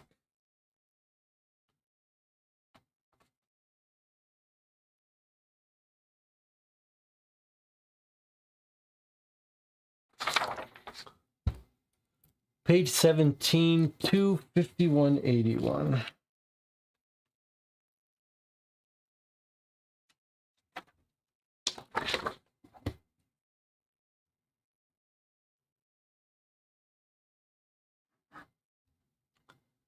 I'll admit it, Buster, Mrs. Yefremova grumbles as if she were chewing on a snail sandwich.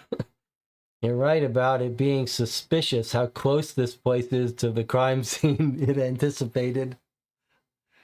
That's me, lady, smart and good looking. I give her my best grin. She looks away, jerking her chin at the building ahead. Faded blue paint is peeling from the rough brick facade. She ascends the white wooden staircase and knocks on the door in that self-possessed way of hers. A bald Hispanic man in his early 50s with a thin mustache and a thick waist answers. Good day, he smiles warmly, speaking with only a light accent. How can I help you? Hello, sir. We're old friends of Sylvia Lorenzo. Yefremova replies without missing a beat. This is the last known address we have for her. I hope she's here. We haven't spoken since our school days, and I was hoping to get reacquainted. Either her Oxford accent is working its magic, or the old man is the naive type. He shakes his head sadly and sticks out his hand for a shake. Rodrigo Cabral. Sorry to disappoint, but I haven't seen Sylvia in a year. She's off visiting family in Italy. Left last year.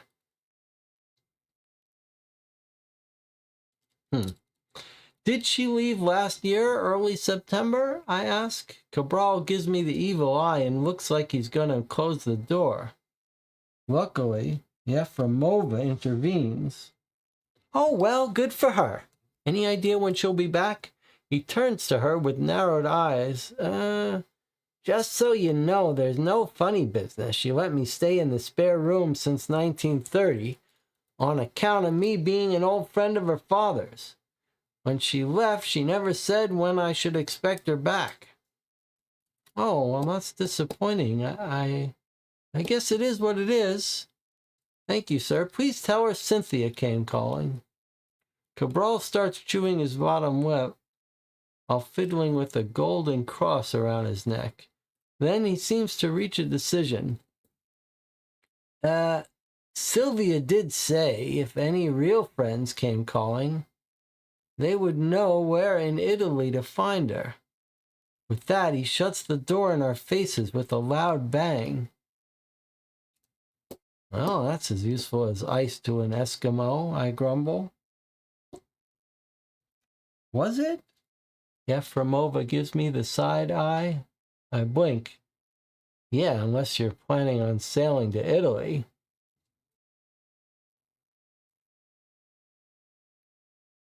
Interesting.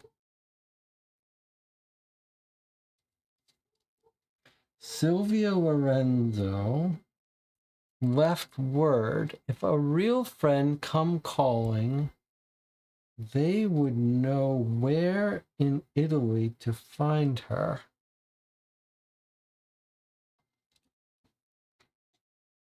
Now that sounds like a reference to possibly a hint about Little Italy, or there's also Italian Harlem way uptown.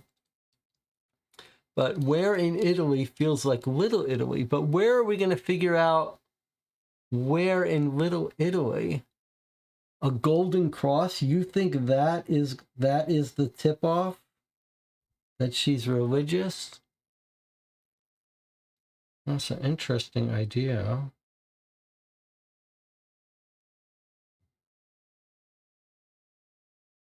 How about this? An old friend of her father's.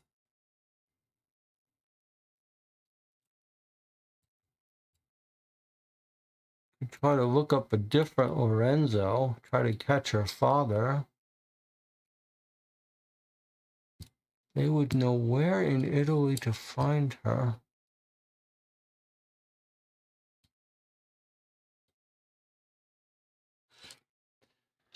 Interesting. Okay, so let's brainstorm for a second. Sylvia Lorenzo. How could we find her? She's maybe hiding in Little Italy is a theory. But where? Okay, so what are our theories? Anna's theory says church, because the guy was twiddling with his gold cross. Another theory is we will find a clue later, right? Another possibility is we're not meant to figure it out yet. Another possibility is maybe we could find a lead by looking up her last name and maybe looking for some other Lorenzos in Little Italy. Any other? Okay, here's another theory. Another theory is check 98 Bleecker. like, remember that when we found her house, we haven't been to, we went to 98A Bleecker Street, but there's something else. Didn't we say there was something else at 98? Oh, maybe there isn't. 98A. I thought somehow there was a 98. Oh, yeah, maybe there was, because I searched for Lorenzo. But if we click on this block, we can see there's a metal parts factory. I don't think there's going to be an entry for this. Let me just see. Oh, there is. Okay. So that's the scene of the crime. It's different than Sylvia. 59792. So actually, scene of the crime is different. 59792. Okay. All right. Well, one of my favorite things are these big scene of crime. So we actually have a big scene of the crime. So Sylvia is like right next door. But we didn't go to the scene of the crime. Let's read this now. 98 Bleecker Street is almost literally in my backyard. See? I told you. Factory's closed. Been closed for 2 years, I think. The early morning sun, that's us telling Yefremova, I think. The early morning sun stings my eyes as we approach the squat building. Its doors chained shut with a huge sign confirming my wisdom. As we draw closer,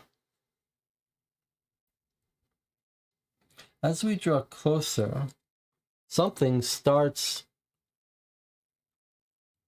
nagging at me. There's a narrow alley running down right beside the abandoned factory. I feel the alley pull at me like a magnet until my feet carry me closer. My hands start shaking. The dead detective is rising in my consciousness like a bad smell from a clogged drain. The alley isn't very deep, just enough to hide you from view if you venture all the way in. Reeks of garbage crammed with bags and bins. Huge rats crawl over the detritus, leering at me. I venture deeper, all the way to the brick wall at the very far end. Detective Harrows pushes a memory my way. 1 year ago, he'd walked into this alley to meet someone, then bam, he'd seen nothing.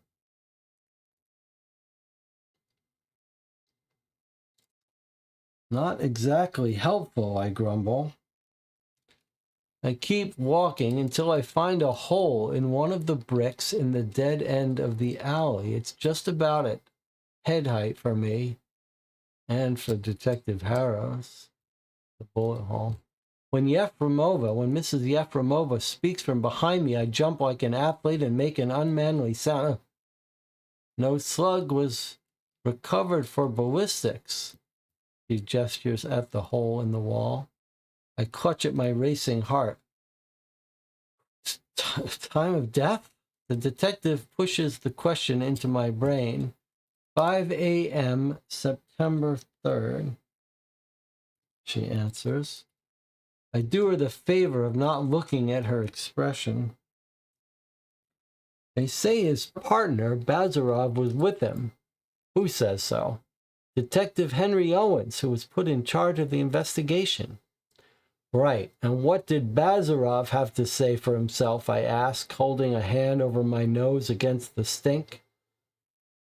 I've been badgering Owens for a year. He won't spill. My leverage doesn't stretch that far with him, and Bazarov treats me like Typhoid Mary. She clears her throat until I look at her. So, is he telling you anything? Any details about the case? She gestures at my forehead as if I had a third eye or something. I shake my head. Well, damn and blast. The only thing Owens ever told me is they were here at 5 a.m. He told me Bazarov's story is they were talking when a shot rang out, instantly killing... Now it's my turn to clear my throat. Did he get a look at the gunman? Her face tightens like she's chewing lemons, and she straightens her red hat, though it's already poised with military precision. Bazarov turned and saw a heavily muscled Chinese man holding a revolver. Apparently, the gunman turned tail and ran before Bazarov could see much of his face. He gave chase. She shakes her head, too stunned. He just stood there for 5 minutes. She grinds her teeth. 5 minutes. A patrolman showed up after that. Name? Raymond Jansen. That's our patrolman. I turn away, exiting the darkened alley in favor of the morning sunlight. There was nothing left in that rotten place. Not after a year. So instead, I stand on the sidewalk and stare at the building across the street. That might be a tip about Sylvia. Or it's some sort of tip that there's another building they were investigating here. That seems like it might be useful to us. All right, so from our scene of the crime, a nice, big, juicy scene of the crime entry. Normally, we would have gone to the scene of the crime first, but we sort of got distracted. So let's make an entry for scene of the crime. In this alley, we've got a patrolman, Raymond Jansen, who we absolutely want to talk to. And this guy, Bazarov's story seems a little far-fetched. A big, heavily muscled Chinese guy, that doesn't quite... That's not what you would normally see. And then 5 minutes, he's hanging out, and a patrolman stumbles on him. And our guy was shot at the back of the alley, right in the head. That's a pretty good shot someone was supposed to make from the other end of the alley. We're also told time of death. 5 a.m. September 3rd, 1931, a year ago.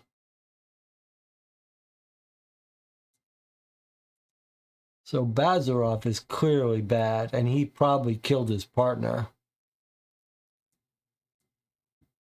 We don't know why, though. And then we've got this other hint about building next door, huh? Or not building next door, building across the street.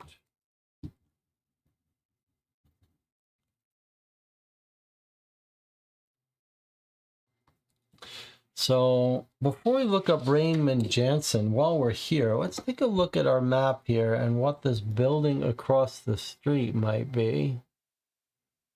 So the Donovan and Brother Metal Parts Factory, I mean, is that the building we're talking about? Or are we talking about a building across the street here? Got a lot of places here to worry about. Bail Agency, Consulate of Korea, that doesn't seem right. But someone at the cafe could have seen something. Finders Keepers, that's a private investigation place. All of these seem like they might be candidates for us. I don't know if we'd want to wait to get more information, but if you got a handful of places that you think might be interesting, you might look these up. It's a little easier to look them up online than it is in a book. Marco says, remember it was 5 a.m. That's a very good point. You might not have a cafe open. You certainly wouldn't have a music place open, or a bail agency probably wouldn't be open at 5 a.m. But I'll tell you what, baking company has to get up. Oh, look at that. I mean, they could all have entries for all we know, but I mean, baking company has to start early. 28661. That's interesting. I mean, it makes sense, though. You got a cop murdered. Everyone's going to be asked. You got a cop murdered. You're going to talk to everyone nearby and see if they saw anything. The smells wafting out of Elphinstein Baking Corporation are delicious enough to rouse a monk from his meditation. I say as much to Yefremova. That's your best line? I thought you ran a comedy club. Yeah, I do, which is why I don't need to be the funniest man in the room all the time. I hire talent for that. I try to conceal my bruised pride. As soon as we open the front door, a young man emerges from a back room carrying a tray of fresh croissants and Portuguese rolls. My mouth immediately does its best impression of Niagara. Good morning, Yefremova chimes like the bell over the door, cheery as a summer bird. Could we speak to the manager, please? The young man's eyes widen. Why? Something wrong? His cheeks are as round as the rolls on his tray. They redden with every passing second. Detective Harrow's ghost pushes an idea into my mind. You saw us poking around that alley back there, didn't you? I jerked my head in the right direction. You saw something. Something that happened last year. On cue, his cheeks flushed deeper. I got no idea what you're yapping about, mister. Bakers get up before the sun, isn't that right? You were around when the shooting went down. That's just exactly what I said. In fact, Jonathan is giving me some praise. He says, good logic with the baking company, Jesse. Anna has a theory already. Bazarov was the judge's puppet. That's why he killed our guy. I think that's a reasonable theory. Okay, what did you see?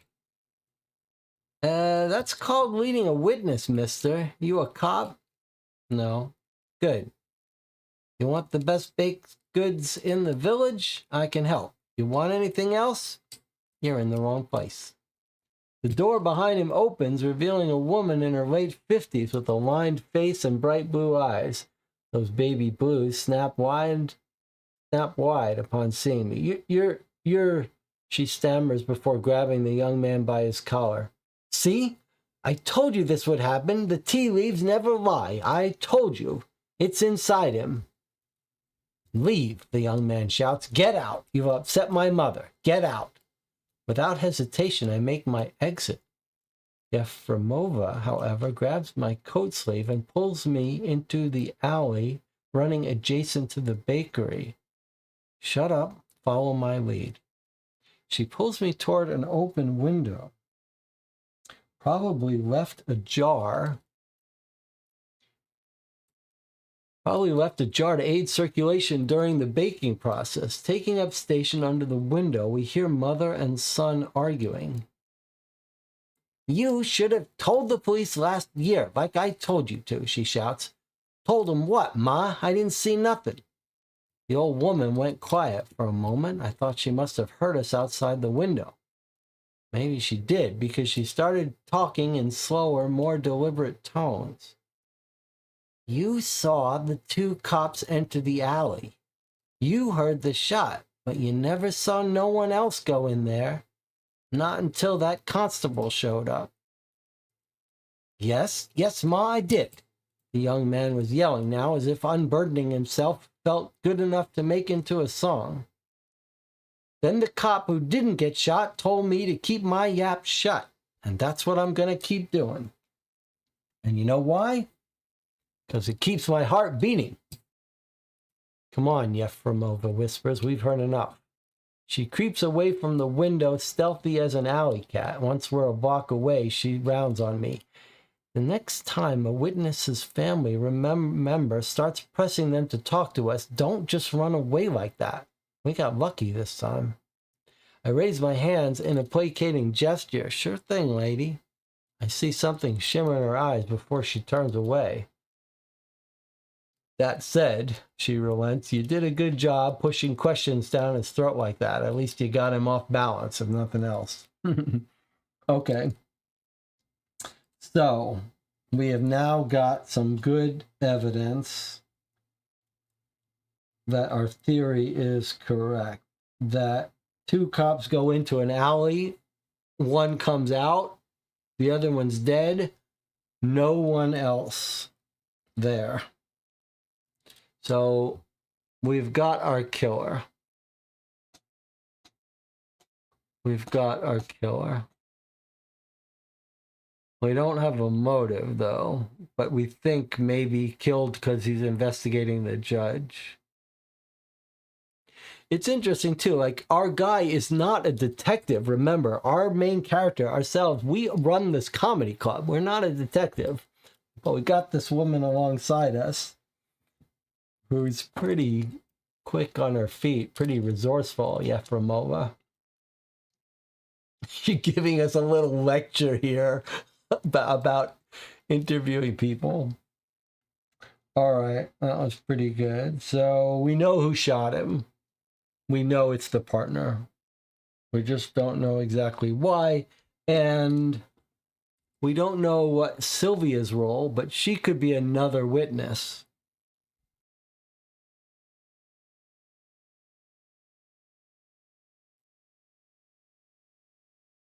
She could be why he was there, too.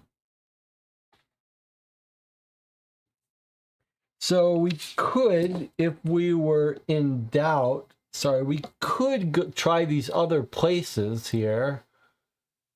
Right next door. Let's bookmark FM Beans. I mean, probably, there may be an entry here that says there's nothing here. We could look at it, though. No, nothing in Finders Keepers.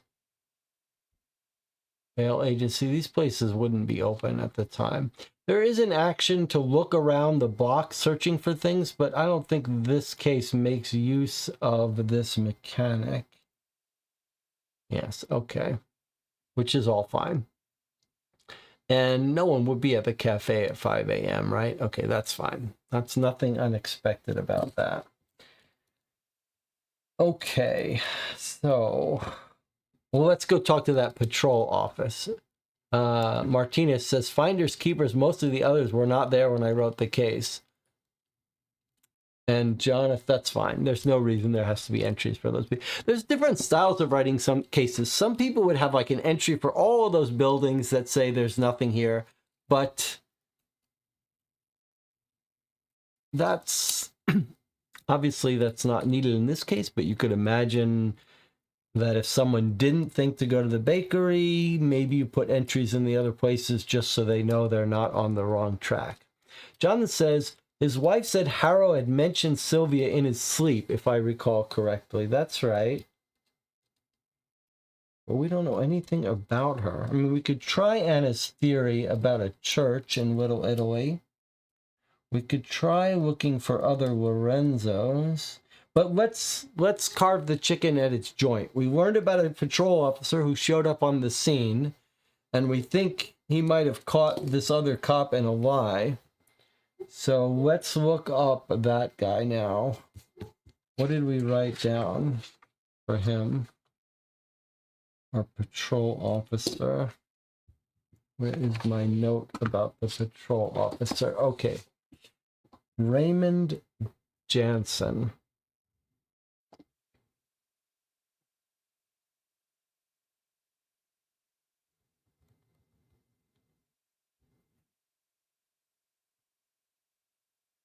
No Raymond Jansen. Was it not spelled with an E? Was it Jansen with an A, with an O? Huh. Let's go back and see where that was. Patrolman. I mean, we could find a patrolman. We're in Greenwich Village, so there's no more. We've already been to the police. Let's go into our history. And we learned about that.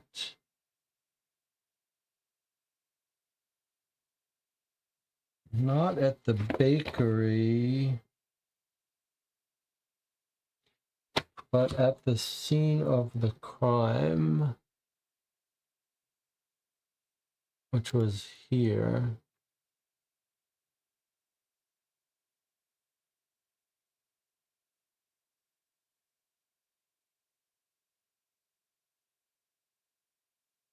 59792.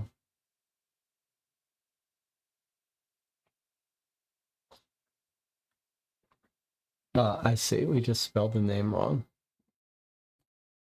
Okay, Raymond Janssen, Janssen. Janssen.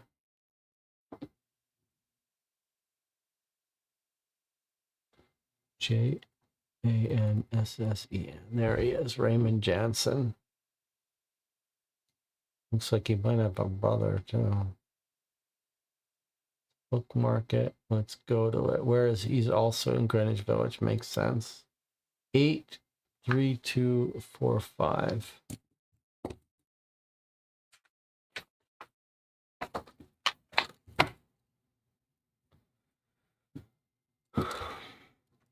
No one's home at the Jansen apartment. He's probably on duty somewhere, I observed, with all the wisdom of a sage. Maybe we can try again tonight. By legal or illegal means, I ask. Yefremova shrugs. A good reporter adjusts to the circumstances. Huh. How are we going to try again at his... Clearly, we're not going to try again at his apartment. There's no other entry here, but we could go to the police station at night. I don't think there was a double entry for the police station. He's on duty somewhere. All right, well, let's make a note to... I'm just going to make a note for myself that 83245.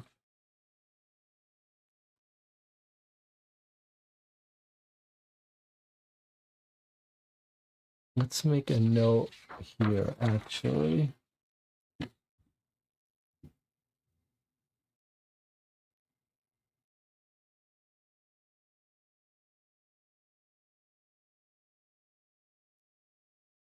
Jansen. Is there a way back on day 2 or at night? I think we're going to have a late night lead. I think that's what we've got here. So when we finish this day, we will talk about what mechanic I think Martinez might be doing here. She's saying come back at night, and we had a similar tease with our other cop. And I think we've got a late night lead situation here. Not just day 2. There's some entries that say if it's day 2, do something. And then there are entries that don't say on day 2, but suggest we might be able to come back at night. And I think Martinez might be taking inspiration from Rocky Hilton's case, where there were late night leads. A very cool idea. So,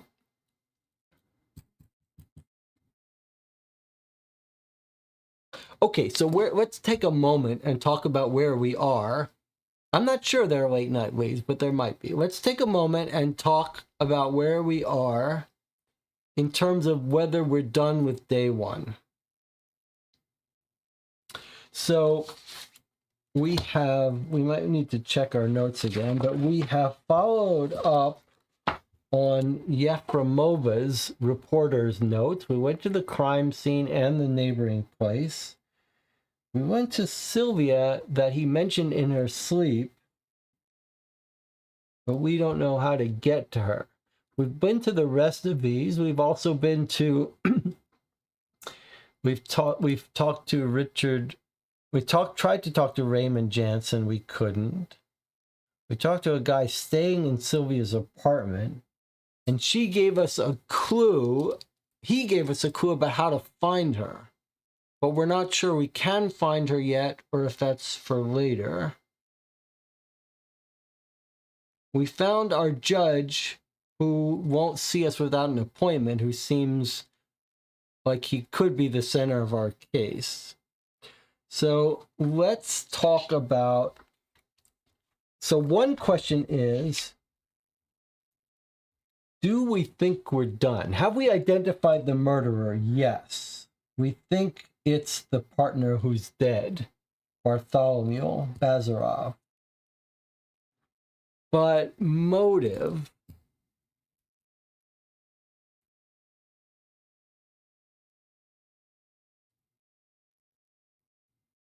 motive. Well, we have a theory of motive that our detective was investigating the judge, and the judge wanted him killed. But let me point out that there's a gap there in that theory, which is there's this whole weird thing about the Chinese bootleggers that we think the police killed off and lied about, and Bartholomew and Red the judge were involved in that. We don't know how to explain that. Is this what we have? Do we have something like this? The judge and Bartholomew, the cops, are not just corrupt, but they're corrupt running a bootlegging operation, and they're killing off their competition. And the cop that got killed because he was sniffing out this thing. So is that the connection? The cop gets killed because he's investigating the judge. The judge orders Bartholomew to kill our cop who's investigating the judge and Bartholomew. But it's not just they're investigating the judge in a generic sense. Is the judge and the cops, the judge and the Greenwich Village cop and Bartholomew, are they involved? Is this a classic case of you're involved in a criminal enterprise and you're using the police to kill off the competition? That's a theme that comes up quite a bit, actually, in police corruption cases. The corrupt police fall in with like a drug dealer and they make a deal. We'll go kill off your competition and you pay us. Is that what's happened? And have they killed off these Chinese immigrant bootleggers? Or is the whole Chinese bootleg story a complete lie? Okay, Jonathan says, I think we need to find Sylvia on day one.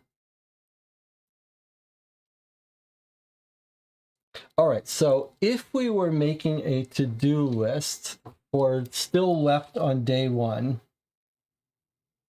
to do, let me just write a couple of things. We could try to find Sylvia. We might go to our research to see maybe if Bartholomew's at the medical examiner.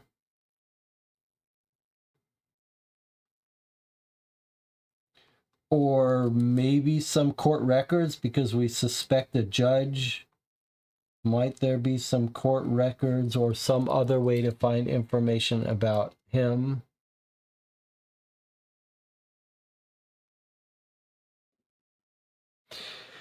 All right, let's take a break, and when we come back, we'll see if we can't find Sylvia. We've got a couple of theories about how we might find her. Otherwise, I'm not sure how to find her, but we could try Anna's theory. Let's take our 8-minute break. I'll see you back then.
All right, we've been playing for about 2 hours.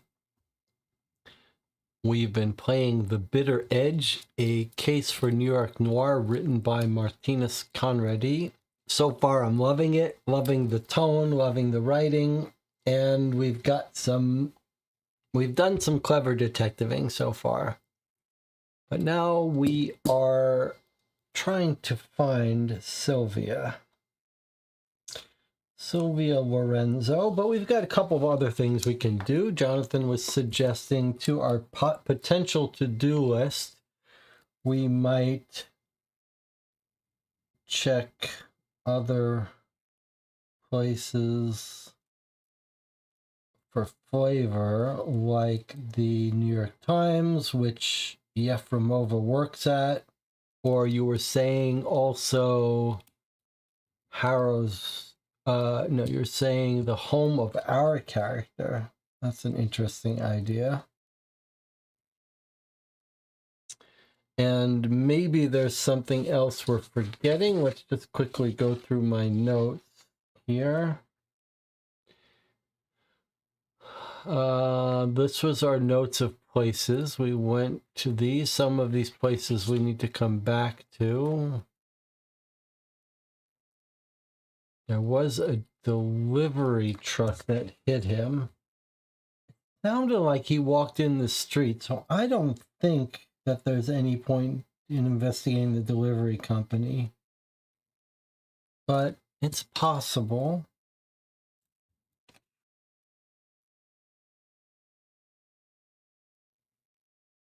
Hey, have we tried to go to Bazarov's house? I mean, I know we went to one of the cops' house. I don't think we went to Bazarov's house, though, have we?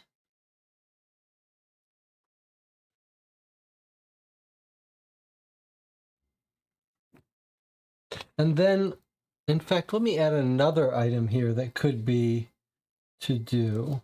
We could try to find Chinese bootleg related stuff, right? Like we could even consider going to the police precinct in Chinatown and figuring out what they might know, or even the library to research something. All right, let's attack these in order. First of all, if we haven't been to Bazarov's house, the cop that was the dirty partner who got killed today, then we really need to do that. There's nothing coming in from the chat. I hope someone will let me know if Bartholomew Bazarov. I don't think we went to his house.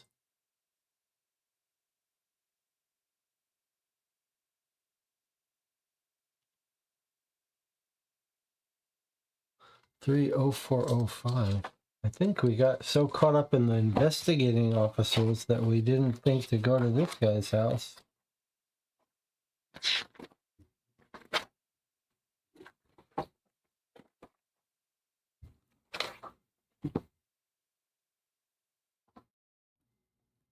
Yeah, we didn't go here. This is Bartholomew. And we've got another comeback later.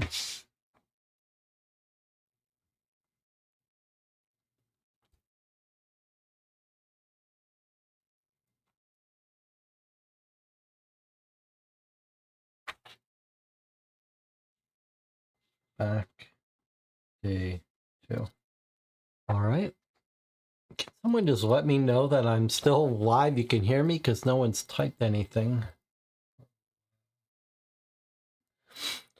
55827.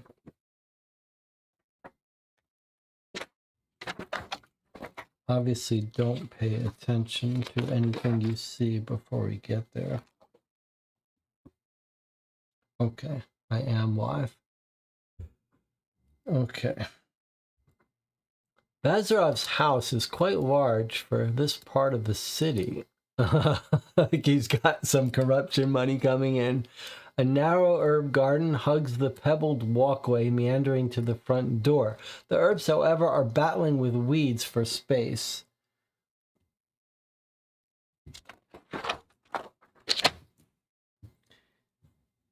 It's been ignored for a few months at least, I comment. I've been here before with Peter, Yefremova responds. Used to brim with healthy things. A lone patrolman is stationed outside the door, leaning his beanpole frame against the wall and smoking a cigarette. His lazy eyes search the sky as if hoping for some angel to swoop down and relieve him of his assignment. Yefremova approaches him with a cheerful, "Good day, sir. Spare a word for the New York Times? Anything to say to our curious readers about the events that led you to this case?" The young patrolman jumps to his feet, nearly swallowing his cigarette. His eyes sparkle upon sighting the lovely reporter. Readjusting his hat, pulling on his belt, he puffs out his chest. I help him out by making a loud snort of derision. "Honestly, ma'am, I got as much gossip to share as a nun after Mass. Got called here after the death of one of our own, a Detective Bart Bazaroff. Now, please don't go writing this in the papers or nothing, but, well, between you and me, it's no big surprise. He'd been drinking like a sailor, and, well, this morning he took a leisurely stroll across a busy street." I stepped closer, hoping to ask the patrolman exactly when Detective Bazaroff had first taken to the bottle, but a vicious look from Yefremova tells me that would be pushing our luck. Instead, I opt for something else. "Any idea when the detective got around the dry laws? How the detective got around the dry laws? Where'd he source his drink?" The patrolman turns baleful eyes on me, his friendliness evaporating like spit from a hot skillet. Apparently his genial nature is reserved for ladies. No idea. "Fine, fine. So what's with the police tape and everything if it was just an accident?" "Back away from the door, sir." He blows cigarette smoke into my face and puts a firm hand on my chest. "It's standard procedure, sir. I don't expect to hang around long." He smiles and turns his attention back to Yefremova. "Now mind what I said about his reputation, please, miss." "Don't worry," she replies, mirroring his smile and batting her lashes. Just a little, but enough to make me sick. "Rest assured, no one at my publication will besmirch the 6th Precinct." She grabs my arm and steers me away. "We could," she whispers, "come back tonight if no one's watching. I might have a way inside." She jangles one of her coat pockets, letting me hear a metallic sound. "That's not loose change in there, is it, lady?" Nothing as mundane as that, Buster." Okay, so it's yet another night, potential place to come back at night. So we are going to have some choices, or we'll get to go to all of them. I'm not sure. Okay. So, okay, we almost forgot to visit that guy's house. If we break into anyone's house, it feels like to me it might be his, but I'll tell you what. There was another little clue in there. What was it?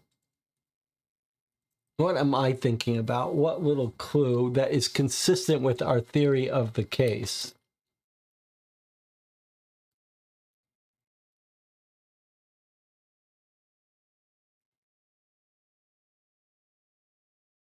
I think our theory of the case is that maybe the judge and the cops are running a competing bootlegging business. And in this thing, we ask, how's he getting this illegal booze? And now that seems to be a little bit consistent with like, yeah, okay, he's involved in this bootlegging. That's why he has access to the drink and why he's drunk. Okay, so where's our to-do list?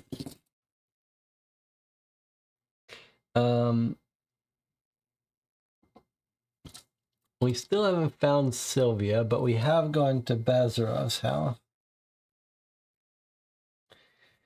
Let's see if we can find Sylvia. We did have a theory. Yes, we had a theory, didn't we? And what was, we had a couple of theories. One theory is that when the guy at Sylvia's house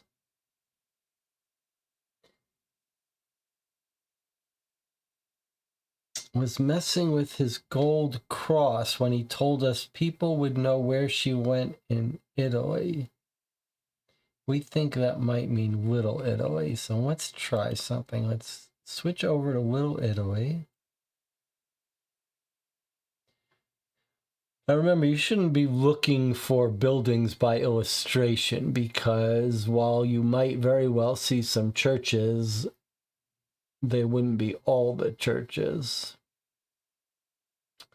So let's search for churches in Little Italy. How are we going to do that? Well, we're going to go into the yellow pages and we're going to find churches. And we're going to look for churches in Little Italy with the LI. Now, if we were using an advanced search for authors only, we could filter on that. But because you can't do that on paper, you're not allowed to do that as a player. So we're just going to look down here for Little Italy neighborhood churches. Church of the Most Precious Blood. We've got Church of the Transfiguration.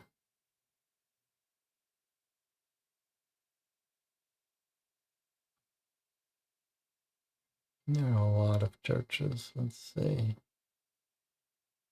Any more churches in Little Italy? Old St. Patrick's Cathedral.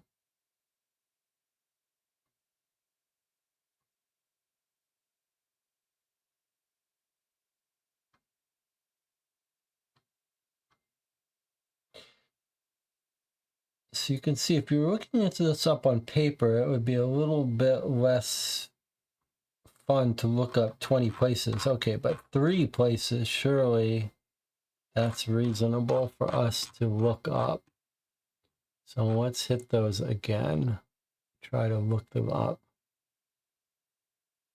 Still feels like a long shot, but it could be right. Okay. Church of the Most Precious Blood. Is there an entry for that? No. Church of the Transfiguration. No. Looks like this is a dead end to me.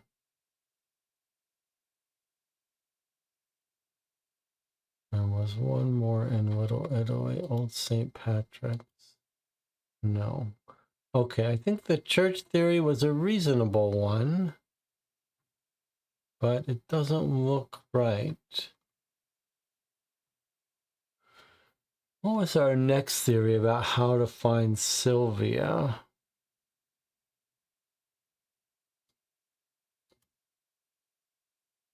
We don't know anything about Sylvia, right? We might need to reread that.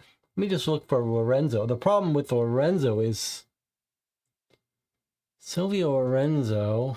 Is there anyone else? Lorenzo Solon and Lorenzo Baldovino are both in Little Italy. And Lorenzo V, you can't see, but Lorenzo V is in Italian Harlem. So I think that I'd be inclined to visit these places in Little Italy. So let's see, Lorenzo Solon, any entry for that? No. How about Lorenzo Baldovino?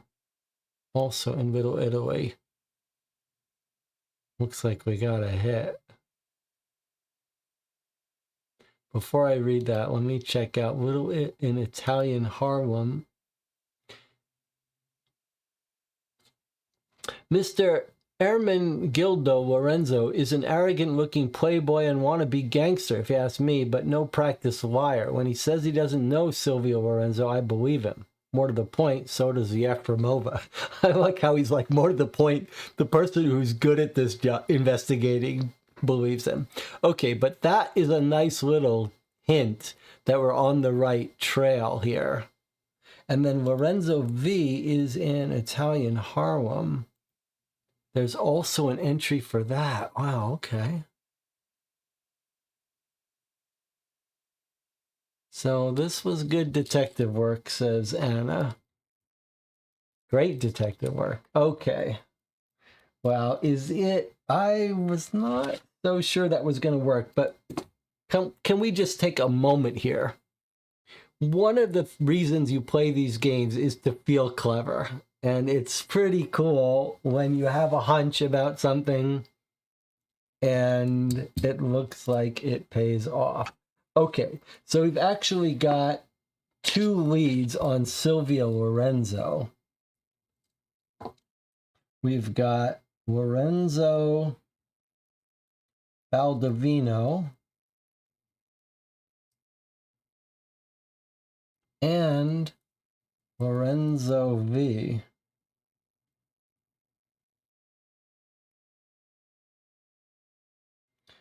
One 6441, is that right?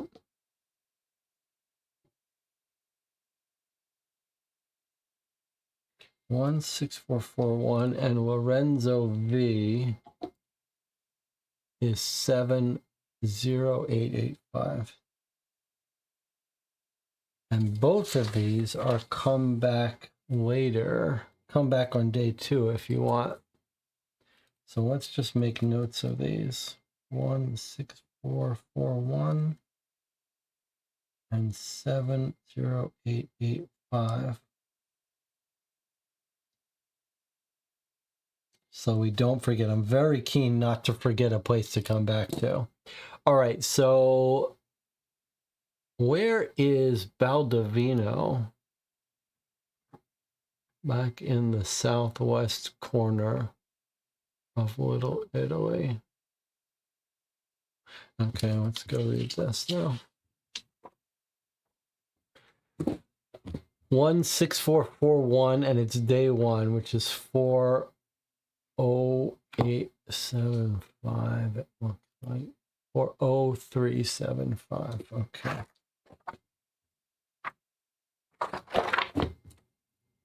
Okay, let's see if this person, whoops. Let's see if this person knows Sylvia. Doors opened by a rotund man in his 40s with a Caesar's nose and a gold chain around his neck. His buttoned shirt is half open, revealing a gold cross to go with the gold chain. See? He asks in a heavy Italian accent. What you want? Mr. Baldovino Lorenzo, Yefremova asks. Who's asking? For reasons I couldn't share if I had a fortnight to ponder it, I press my way past Yefremova and say, we're looking for Sylvia. Before Baldo slams the door shut, I stick my boot in the way. We're asking on behalf of a Detective Peter Harrows. Mr. Lorenzo spits a gooey gob right onto my cheek. He dead. Sadly so. But I'm a friend of his, and this woman behind me is his widow. Help us, please, sir. The man's eyes go wide, as if we were serving a court order. Slowly, he looks Yefremova up and down. He closes his eyes, as if listening to a voice only he can hear. Then the door opens, and he steps outside. I no let you in, but I tell you one thing. He nearly pokes a finger up my nose. One thing I allowed to say. Detective Harrows, every place he wants to search, Judge Redner, he gives no warrant. Never. One place specifically he want to search, he applied over and over. Judge never approved warrant. My niece Sylvia, she was judge's secretary. That's how she knows. He scrunches his face into a legion of lines. Okay, now I told you 2 things. Moving like the wind, Mr. Lorenzo slips behind his door. And I hear him click the deadbolt. Yefremova turns to leave, but I cup my hand to my mouth and shout, actually, it was 3 things. Shush, she hisses into my ears. You want to get him killed? Good grief. We get in her car and I twitch her radio dial to WNYC. And now it's time for another edition of Voices of the City, where we read letters from listeners across the 5 boroughs sharing their thoughts on the news of the day. Our first letter comes from a listener who wishes to be identified simply as Mr. J.H. I hear papers rustling as the announcer gets his bearings. To WNYC and all my fellow New Yorkers of true blood, I have observed with sincere consternation a major uptick in bootlegging and associated violence over the last 5 years. This plague is gradually engulfing our fair city, corrupting the bloodstream of our proud neighborhoods. Any reasonable man will know the rot is radiating outwards from Chinatown. Unusually, the announcer pauses for a few seconds before pressing on. We must pressure our authorities to fight harder against the foreign filth entering our city, and we must zealously support any ventures by our police forces to remedy the disease. I kill the dial, having had my fill of this opinion segment. Okay, so people trying to blame Chinese immigrants, but look who's sent in this message. Don't we have a JH person in our... Was this not the taxi driver?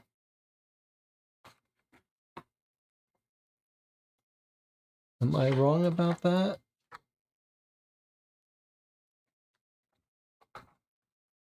James Hector Glover was our taxi driver.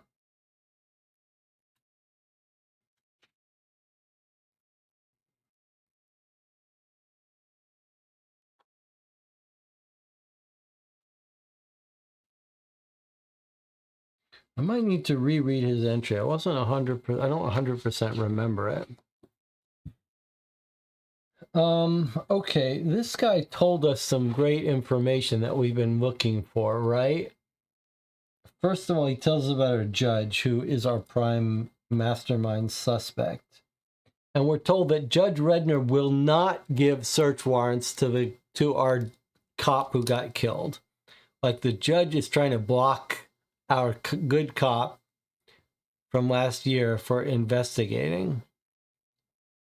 So if we needed more evidence that he's behind it, here it is. But then we hear about Sylvia. She was the judge's secretary. So this makes a lot of sense now, right? Like, she knows the judge is corrupt, and the cop that got killed, Peter Harrows, was probably meeting with her the day he got killed. And the bad cop, his partner, shot him. And probably, if we can get to talk to Sylvia, she could tell us that our guy was on the trail of Judge Redner. All right, now, then there's some comment like, you told me 3 things. Like, one thing was the judge, and then she was the secretary. Search warrant. Was there something else he told us? He says, I'll tell you one thing. And then he says, I told you 2. And then we say, actually, it was 3.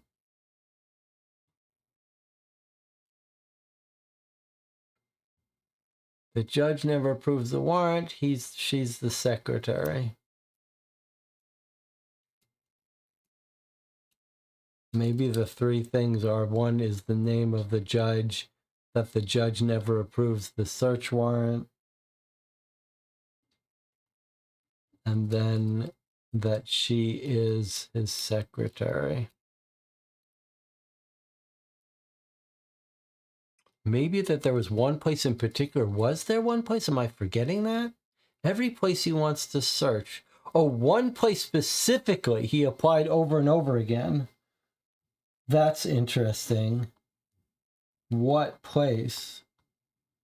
What place did he keep trying to search? Let's make a note about that. That's very interesting.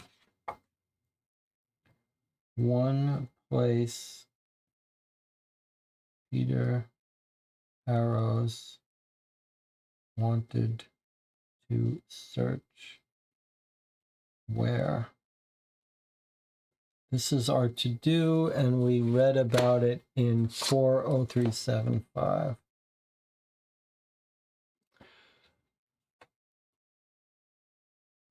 Where would that be? It's the place, it's surely the place where they are doing the bootlegging, where Judge Redner and the corrupt cops have their bootlegging place. If we could figure it out.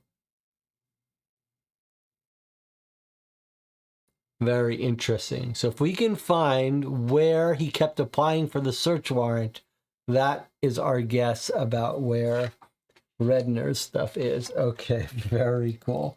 Let's go to the other Lorenzo and see if it is relevant for us. So Lorenzo V is in Italian Harlem, up here. In this little corner.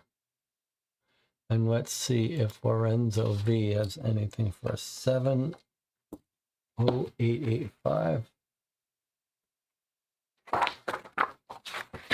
0885. Okay. Day 1. And I have made a note that this is someplace we want to come back to. Page 29, 40392. Another long entry. Is this another relative of Sylvia's? Sylvia comes from a tight family. Let's see. An old man living on 2345 3rd Avenue refuses to speak to us unless we bring a warrant, but there's something unsettling in his fiery eyes.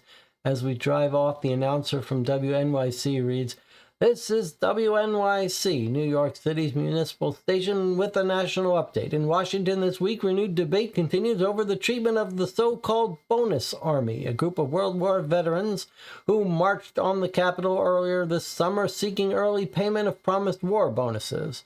The Senate rejected the proposal in July, and the encampments were later cleared by force, a move that drew harsh criticism nationwide." With the November election drawing near, Democratic challenger Franklin Delano Roosevelt has publicly distanced himself from the violent dispersal, while President Hoover has defended the actions as necessary to restore order. In related news, several Bonus Army veterans have arrived in New York, some seeking work, others simply passing through. Local churches and shelters have begun organizing food and clothing drives. We will continue to monitor developments and provide updates as the political season unfolds. So probably this is just a little bit of flavor and not, that's probably a Lorenzo that's not related to us. Okay, now Anna says, maybe we can close day 1 now. Well, where is our to-do list?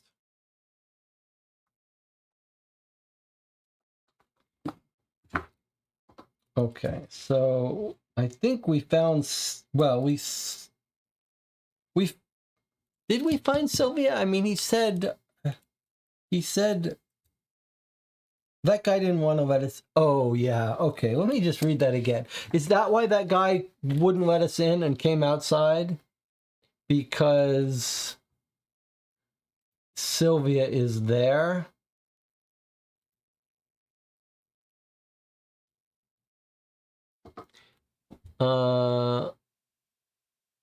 Slips behind his door. I hear him click the deadbolt. That's when he finishes.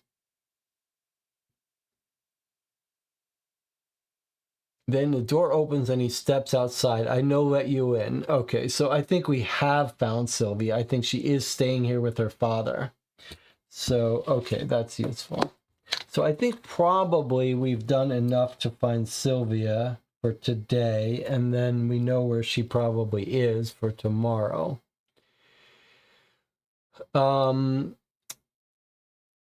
So probably we are done with today. We kind of know the motive.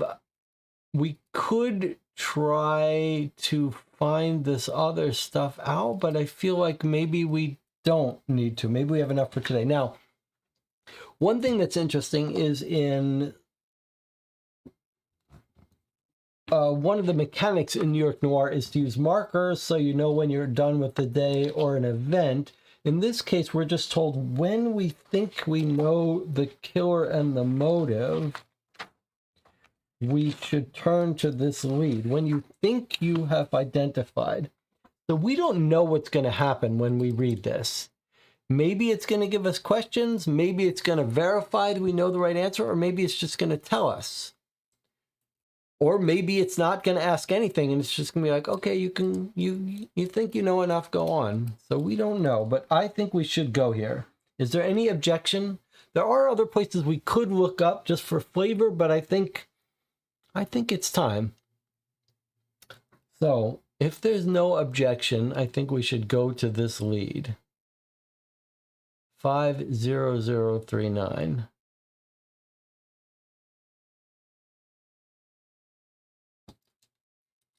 So let's go ahead and do it unless there's an objection. 5 on page 33. So let's see what happens. Day 1, end of briefing. I slumped down on the couch in my office. Yefremova looks dog-tired herself, but instead of taking the obviously available seat beside yours truly, she opts for my desk chair as if she were the captain of this comedy ship. From downstairs, I hear the raucous laughter of people responding to the talents capering on stage. I should be down there, keeping an eye on things, but I have a strong feeling that everything will be back to normal tomorrow. What's one day with the captain away from the helm? So with that in mind, I pick myself off the couch and attend to the final stretch of work. Standing in front of the desk where Yefremova is sitting, I look into the mirror above her head, right into the thundercloud of eyes of her dead husband. Words appear in my head. Have you spoken to anyone who might have witnessed the events around my death? People at the bakery, for example, they get up early. If you can answer in the affirmative, read the next numbered question. Otherwise, hit the street again and follow more leads. Okay. So this is its way. This is the mechanics that Martinez is using to make sure we've done this. Okay. Next, have you tracked down Silvia Lorenzo? If you can answer in the affirmative, read the next numbered question. Otherwise, hit the streets again and follow more leads. If you want a clue, read the next page. Okay, that's a little awkward because have we found Silvia? I think we have, but we haven't actually met her ourselves. And she could be in some other place in Little Italy. This is where the marker system would be useful because you could have given us a marker when we talked to the father if that's what we needed to go through. But we'll keep reading and we'll find out what happens. Have you cracked the riddle on the note someone left for you outside the 6th precinct? Yes.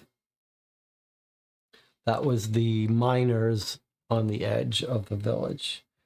Okay, so assuming that we have found Silvia, if Martinez is here, he can tell us, have we found Silvia?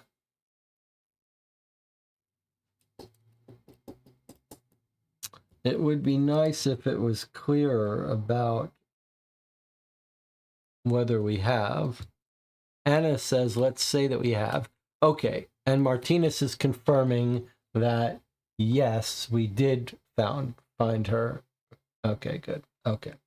So I think if you are adding to our feedback stuff, this might be where I would go and leave a little note to Martinez and say like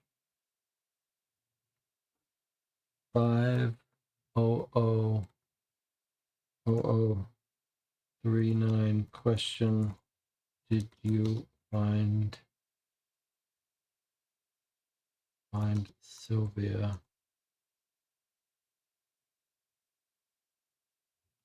Too ambiguous. Use marker? Question mark. Okay. So we have succeeded in day 1 Well done to the group. Pretty cool that we succeeded, and pretty cool that we figured out that we had learned enough. And now we've got a new mechanic, late night leads. I think I need to add a little feature icon for this mechanic.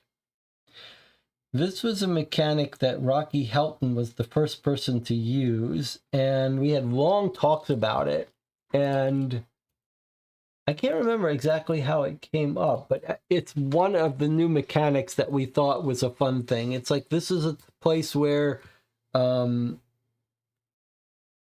we might have to make a choice, but let's see. It looks like we don't have to make them we don't have to make a choice here. We get them all. Yefremova persuades me to follow our next leads in the following order: Jansen first, then Owen's house, and finally Bazarov. So here were the three places that Yefremova said, yeah, you could break into it. However, here is another element of feedback. One of the cool ideas about the late night leads. So the nice thing, there's two features of the late night leads. The one thing is that because of the way time works in these games, this is cool because this gives us a way to go to specific leads when it's after hours. But one of the very neat aspects of the idea of the late night leads is to force the players to make tough decisions. And maybe sometimes it's just the illusion, but you can see if we're always going to do all three of these, if there's no choices to be made and we're always going to do them in this order, then I think you could just say, well, just put them here. Put them in the day one ending and say that we did this, then we did this, then we did this. But if you say you can pick two of these and then you don't get the third one, then you create a moment where the players have to... It's nice because most of these cases, you're never making choices like that. You're never making hard, difficult choices. That's one of the things that makes them not classically a board game. So it might be nice, maybe you need us to see all three, but it would be nice to structure these so that you only get to do two, but you make sure there's all the information you want to convey. Okay, that's just a small point. All right, let's go do these things. I'm going to write them down so we don't have to turn back here.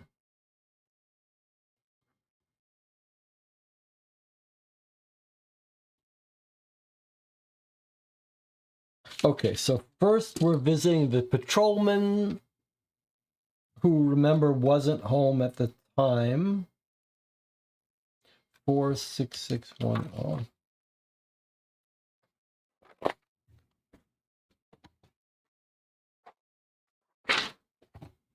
Richard Jansen. Sorry, not Richard Jansen, Raymond Jansen. We find Raymond Jansen in his dingy apartment, looking like I imagine all beat cops look at the end of their shifts, beat up and dead tired. He answers the door while holding a bottle of root beer in one hand. If I'm any judge, he wishes it were something stronger.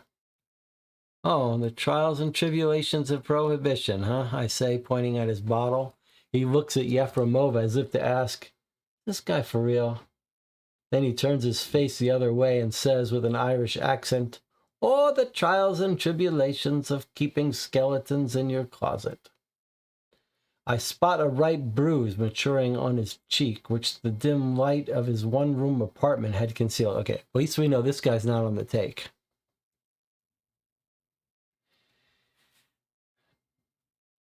Ouch. Pray tell, what is the genesis of that injury? I ask, thinking I might as well keep up my sudden reputation as a weirdo. He retreats to a ratty couch in one corner next to a camp bed and a washstand. It's Genesis, he groans, plonking his butt down. It's Genesis, he says, is confronting the past. He tips an imaginary hat at Yefremova. Hello, Mrs. Y. You're here to ask about what I saw last year, not so? In the dim light, Yefremova's face is even more attractive, but also frightening, hard-edged like a knife. Peter would want you to tell the truth. And it's been a real sin, me sealing me lips this long, so I'll tell you the truth. Last night, I headed over to Detective Bazarov's house. You see, last year after I called in the cavalry, I saw the detective talking to a young lady. Dark-haired she was, with a lovely figure and a face to match, though her nose was maybe a touch hawkish. I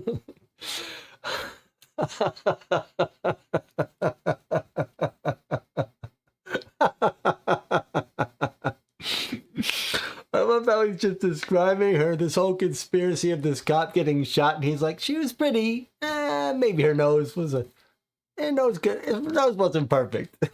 A bit hawkish. Otherwise, she was good, though.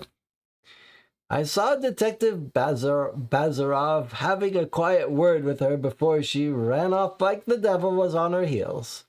Bazarov told me to keep cop business between us, and so I did. Don't know what came over me yesterday. Maybe it's the anniversary.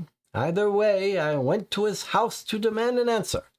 And all I got was this shiner on my cheek, and now the poor devil's dead. And then it's telling us to return to where we came from, where we can investigate the next one. Okay, so he tells us that, in fact, what we knew was right, that Bazarov was involved. He went to confront him.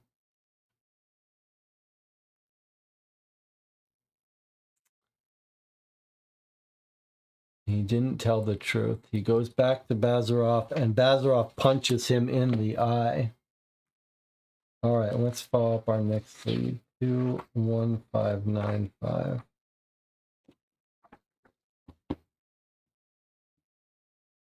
This is the detective's house we're now breaking into. Yefremova makes short work of the lock on Detective Henry Owen's front door. The inside of his place smells of old coffee, fried onions, and something that had burned a week ago but never got cleaned up. The floor is scattered with crumpled newspapers, half-completed crossword puzzles, takeaway boxes of various kinds, and 3 socks of different colors. A sagging couch dominates the living room, its cushions worn to the shape of a tired man. The only sign of care are 2 framed photos on the mantel, both featuring a much younger Henry Owens in uniform, smiling like he'd won the lottery. On a small round table in the center of the living room, I spot a cracked ashtray and a cold meatloaf sandwich. Treading carefully, to avoid disturbing the detritus in any of the rooms, we make our way to the tiny bedroom. There, hanging from the door of the closet, I see a finely tailored, perfectly clean tuxedo. A note pinned to the lapel reads, "Good job, keep it up, and you can take BB's place. Be ready for tonight at 2200 hours." Okay, BB is our Bartholomew cop that just stepped in front of a delivery truck. So, tuxedo, 2200 hours tonight at Henry Owens. This is the cop that told us in the beginning, remember, the case is closed, it is what it is.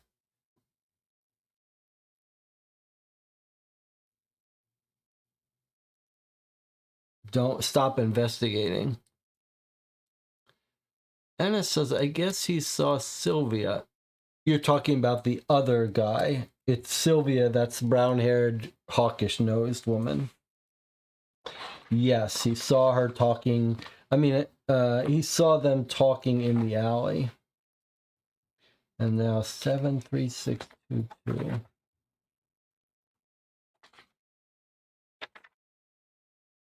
Oh, we have a nice long entry here.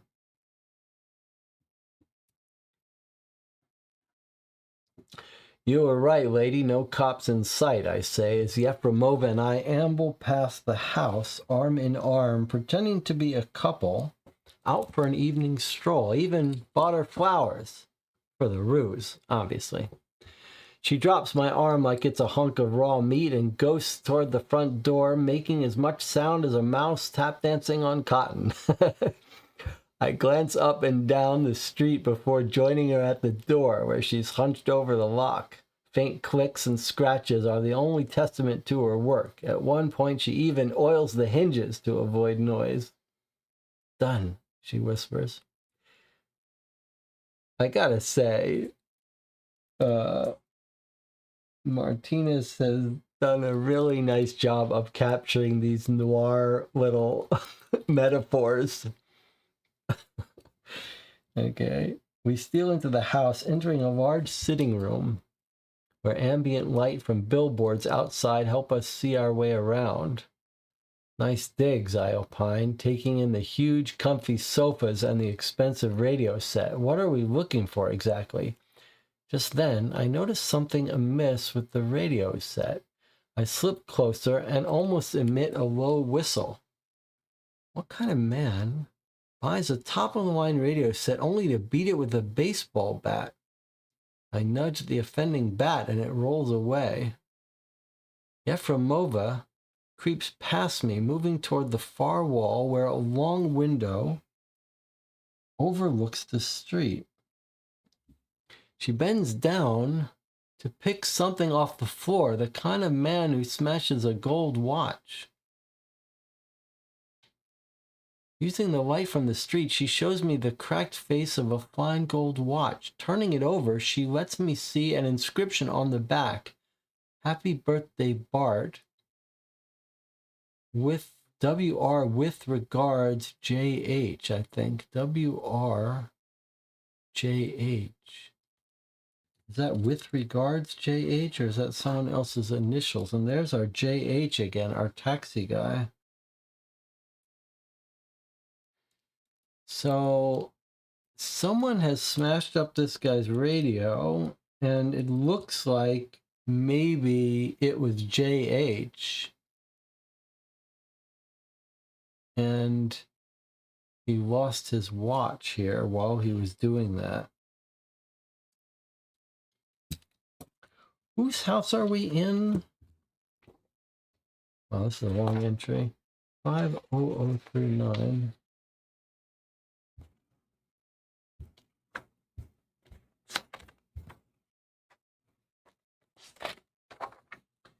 This is Bazarov. Okay, so this is Bazarov, the guy who was crooked and got killed.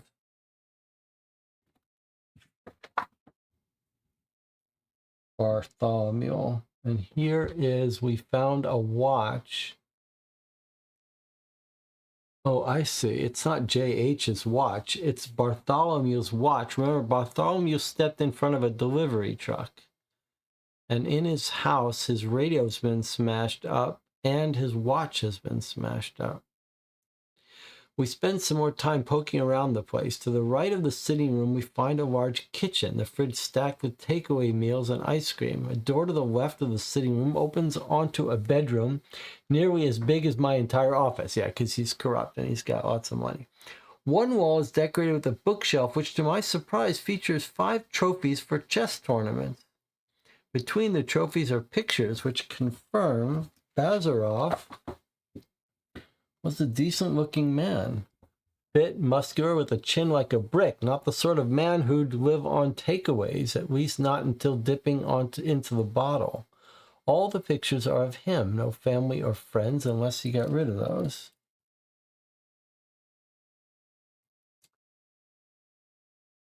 He had dark hair and a few freckles over his nose. I wonder if we should make a note of some of his details.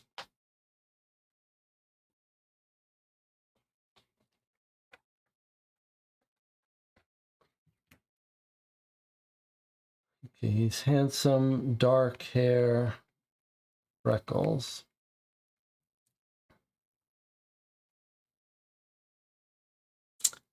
I see a book, it makes my brain fizzle with an idea. You're right, lady, I say, my mood suddenly glum for reasons I don't understand. Most of the talents on my payroll enjoy some illegal booze from time to time. I look the other way. After all, if the audience is laughing and spending dough, why should I care? And that doesn't mean I'm stupid. I reach for the book, reading its title, Poetry by Samuel Taylor Coleridge. It's no ordinary book, and I discover exactly what I'd expected. I clear my throat and recite, not from the book, but from memory. In Xanadu did Kubla Khan a stately pleasure-domed decree, where Alph the sacred river ran in caverns measureless to man. Efremova doesn't get it, so I clarify. There's a bottle of moonshine in here. Granted, it's not opium, but I guess the poem applies.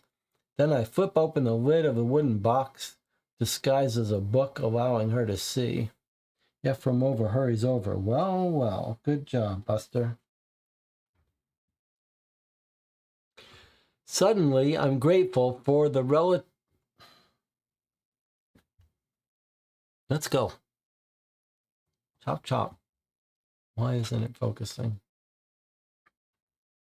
Suddenly, I'm grateful for the relative dark concealing my blush. She picks up the bottle and opens it for a sniff. Yep, moonshine.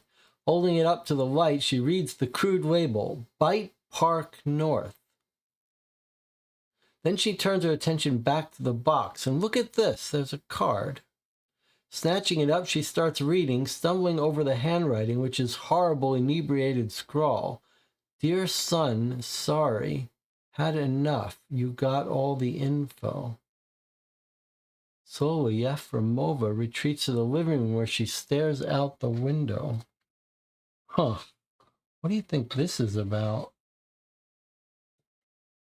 So there's the label on the moonshine. So Bart's Moonshine. Bite Park North.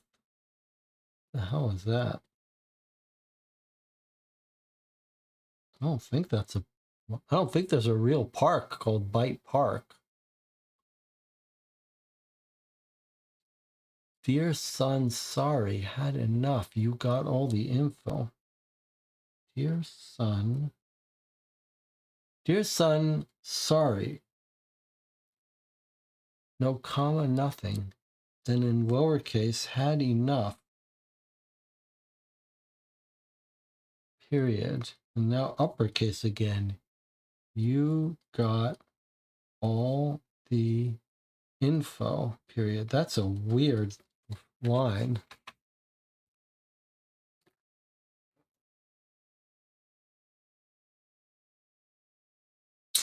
Marco says, could Bite Park North be the place he wants the warrant for? Yeah. But what is that place? I don't think there's a real place called Bite Park. I mean, we'll look it up. We'll check. Okay, let's see. Slowly, Efremova retreats to the living room where she stares out the window. Bite Park North. I've heard those words before. I take up station next to her, standing a little closer than before, but she doesn't seem to notice. Let me just circle this. Bite Park North. Bite Park North. I've heard those words before. Okay, yeah, same here. I've heard it whispered among some of my comedians. I hear floorboards creak behind us. Instinct floods my veins, pouring into me from Detective Harrow's ghost. I turn and tackle the figure suddenly behind us, smashing both of us onto the wooden floors. I get one good punch into the guy's ribs before he throws me off, sending me hard onto a table. It hurt. Peace, son, he grunts. And I'm satisfied to hear he's only barely gotten breath back into his lungs. I'm on your side, or trying to be. Piston? Efremova asks. Detective Martin Locke? A.K.A. Piston. The man growls while I get to my feet, ready for round two. Buster, Efremova calls me off. It's okay. The man gets to his feet, letting the light from the street illuminate his face. Just like Bazarov and Peter Harrow's, he's square-jawed and tough-looking. Unlike the other two, Piston is bald and older, early 40s, I'd say. What are you doing here? Yefremova asks. Same thing you are. Who'd you think left that note for you outside the precinct? You've been following us all day? Wanted to check how far you'd gotten before I offered my assistance. He approaches me with his hand out. Don't know where you learned to tussle like that, son, but I'm sure glad Cynthia has a tiger like you looking out for her. You a bouncer? Just a funny man. I shake his hand, liking him a lot more now than 5 seconds ago. Detective Piston turns back to Yefremova. Yeah, by now I reckon the two of you have figured out what drove Bazarov to drink. I can't see Yefremova's face from where I'm standing, but I can hear the lead in her voice. He pulled the trigger in the alley. He took the slug. He intimidated the witness at the bakery and the informant who lived nearby, the secretary. I figure Bazarov and Peter were scheduled to meet her that day.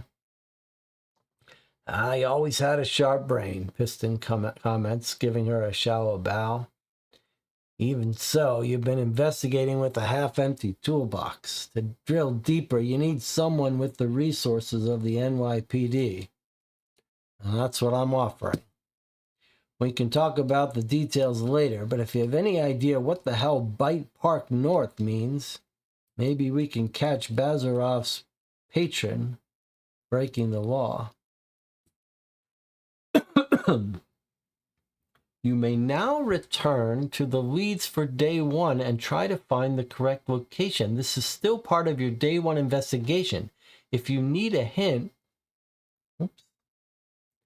read the line on the next page.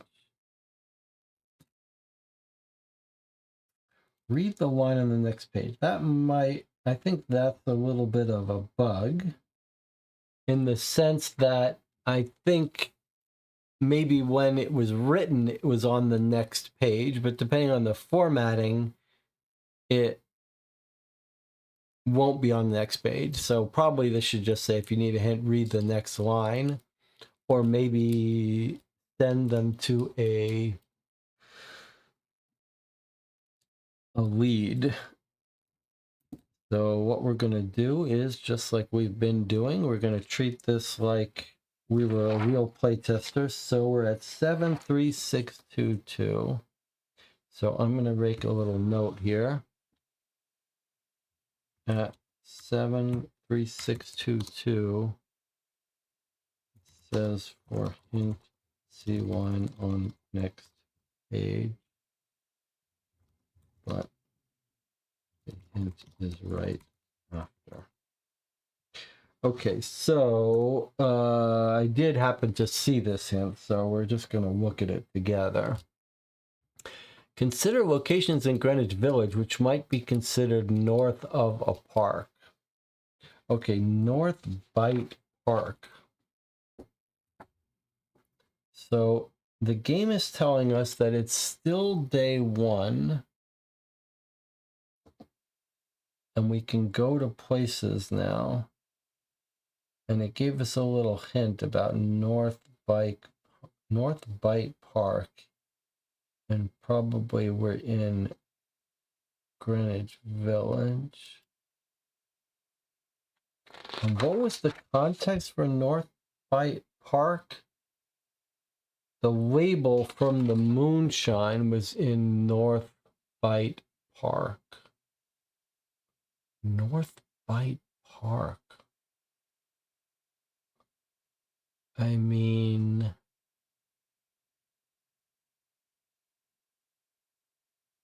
Washington Square Park is the big park, but there might be other parks. North Bite Park, NB Park. I mean, we could look for parks.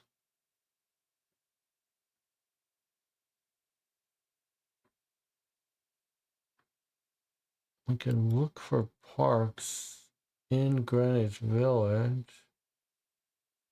Jefferson Market, Hudson Park. Washington Square Park.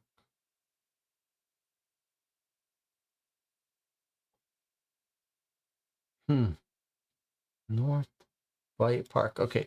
Well, if it was north of a park, north of Bite Park.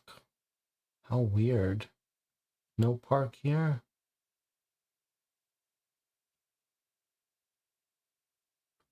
North Bite Park. I wonder, this could always be a bug.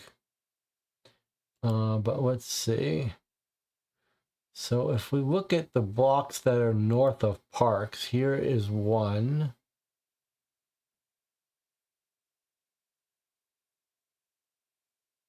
I don't see anything that would be North Bite Park. Here is north of a park. Dental clinic? Could that be what we're looking for? A dental clinic that's north of the park. What do you think? Yeah, that was it. Okay. Or at least I think that's it. 56697. Boy, that's a tricky one.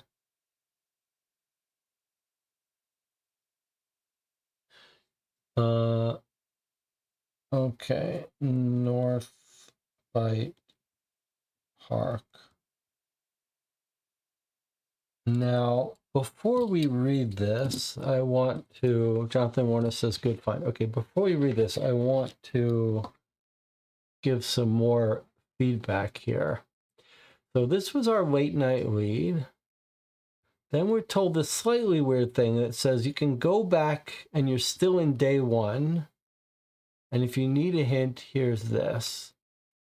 And then when we're done with this, we would go to 50039, which was our day one ending. But there's nothing else to do on day one. I mean, sorry, what I mean is there's no further instructions. So this is a little weird because this is saying, hey, you may return and try to find this park. So if I was a playtester and I got to this and I couldn't figure out where to go, then I would return here and I wouldn't know what to do. I would think either I have to find this park, but I have no hint to help me, or maybe it means I should jump straight to the introduction of day two, which there is an entry for, but I don't know if the game is going to tell me when to go to day two, which I would expect. So I guess the feedback I would give is I would say either add a line here that says, hey, if you can't find it, it's okay. Just end day one. Make clear whether they have to find it or not. That would be feedback one. Feedback two is one of the strategies of New York Noir is to always have some hint you can read if you really need help. Okay, but let's leave that aside for now. And then if I expect them from the end of day one, if I expect when they finish the late night leads, if I expect them to start day two, then I would expect an instruction here that says now go to intro day two. So either this should say go to intro day two, or this should say you must find this before you continue. Okay, with that said, we think we have found North Bite Park.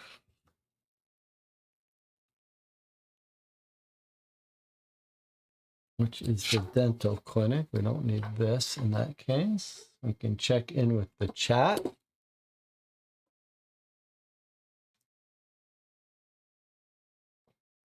The instructions should tell players to read the entry, and then day one ends after reading that entry. Yes, okay.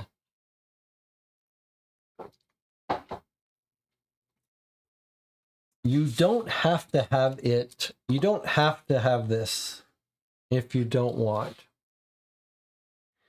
This is part of your casebook source will say, go here and return to. If you get rid of that return to, it won't show that part. But yeah, it would be nice to have an instruction here saying you must find this. Okay, that's all right. Let's go to the Bite Park North now. What have I done with it? 56697. I mean, this is not this. These are just notes. These are not in any way causing any hiccup to our gameplay experience. Just notes on how to tweak things. Okay, so we've got another comeback. This is going to be Bite Park North. Okay. I wish I hadn't seen that hint, because that would be a hard puzzle to solve. So that's another piece of feedback, that tip should be maybe in a different lead number so that you only read it if you want a hint, because that would have been difficult. Does anyone have any sense? Would we have figured that out? Bite Park North. Would we have figured it out? I think maybe we would have. There are only 2 parks. You look north of them. I think we would have figured that out without the hint. But I wouldn't swear on it. All right, so I want to make a note about another return to day. 6697. Bite Park North. Back on day 2. I'm very keen to make note of every place we want to come back to. There's a lot of them. Okay, but it's day 1, 71505.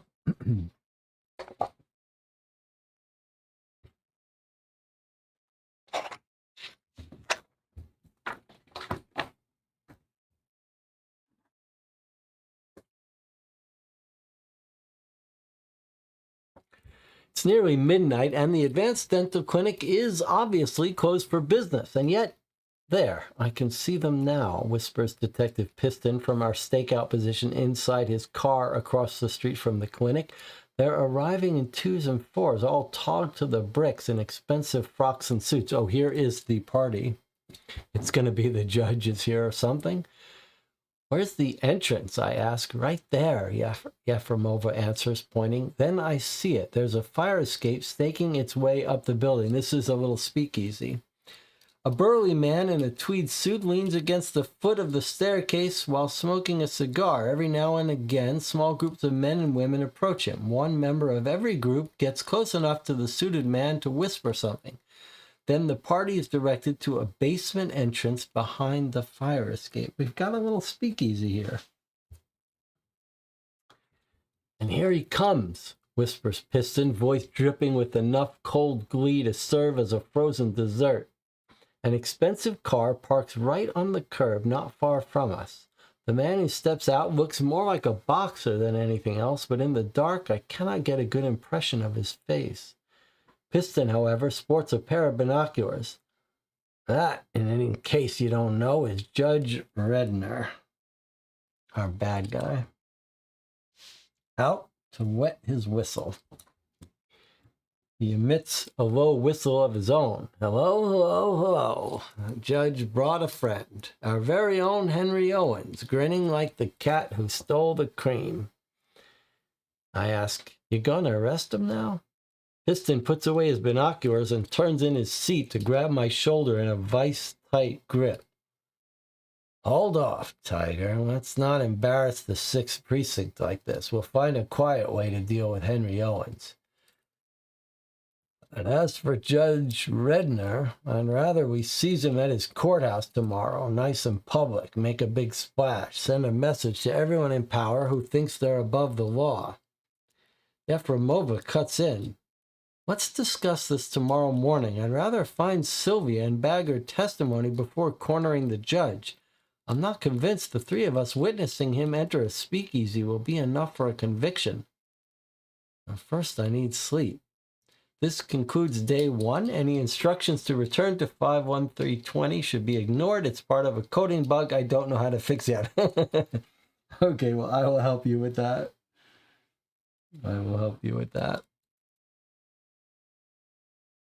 I'll tell you another fun little part of this in terms of story that I am really enjoying. I'm really enjoying the fact that there are two of us on this case, Yefremova and us, and like we've been doing this as a team of two. It's a nice mix of personalities, and I really like this little thing where we've got this third guy along with us now for this ending part of day 1. It's pretty fun. All right, now, back when I wrote this, I didn't know how to do the coding. Okay, John says, if we had intuited to restrict ourselves to GV, we would have figured it out. That's a very good point.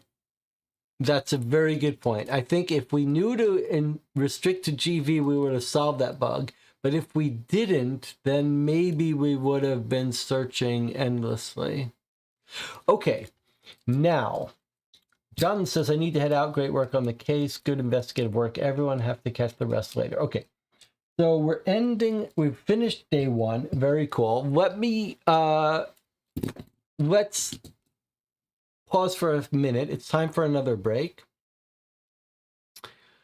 But we could make a decision here. We've been playing for 3 hours, 50 minutes.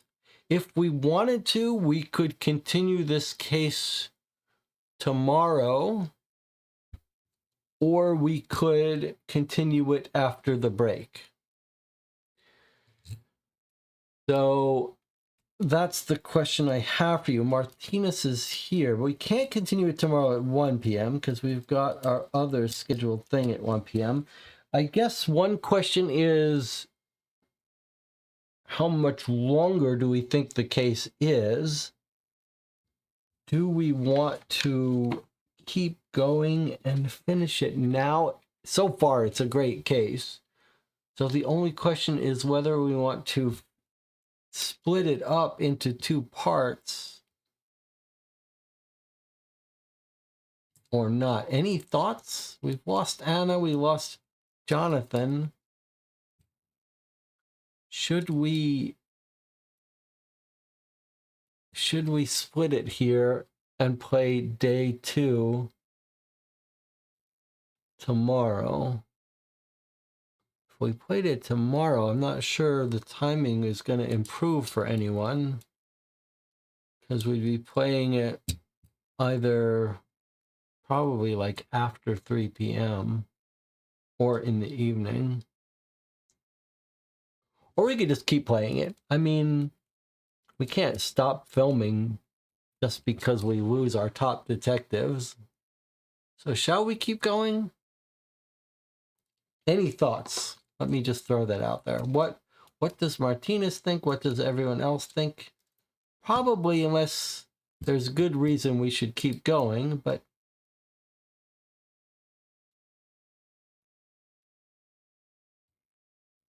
maybe we're better off just going. If you keep going, I need to call it a night. Okay, so everyone's having to sign off, including the author. All right, well then, why don't we break here? Why don't we break and continue playing tomorrow? It's just, remember, we can't play at 1 p.m. tomorrow. We'll have to figure out another time, although we could cancel that and do this.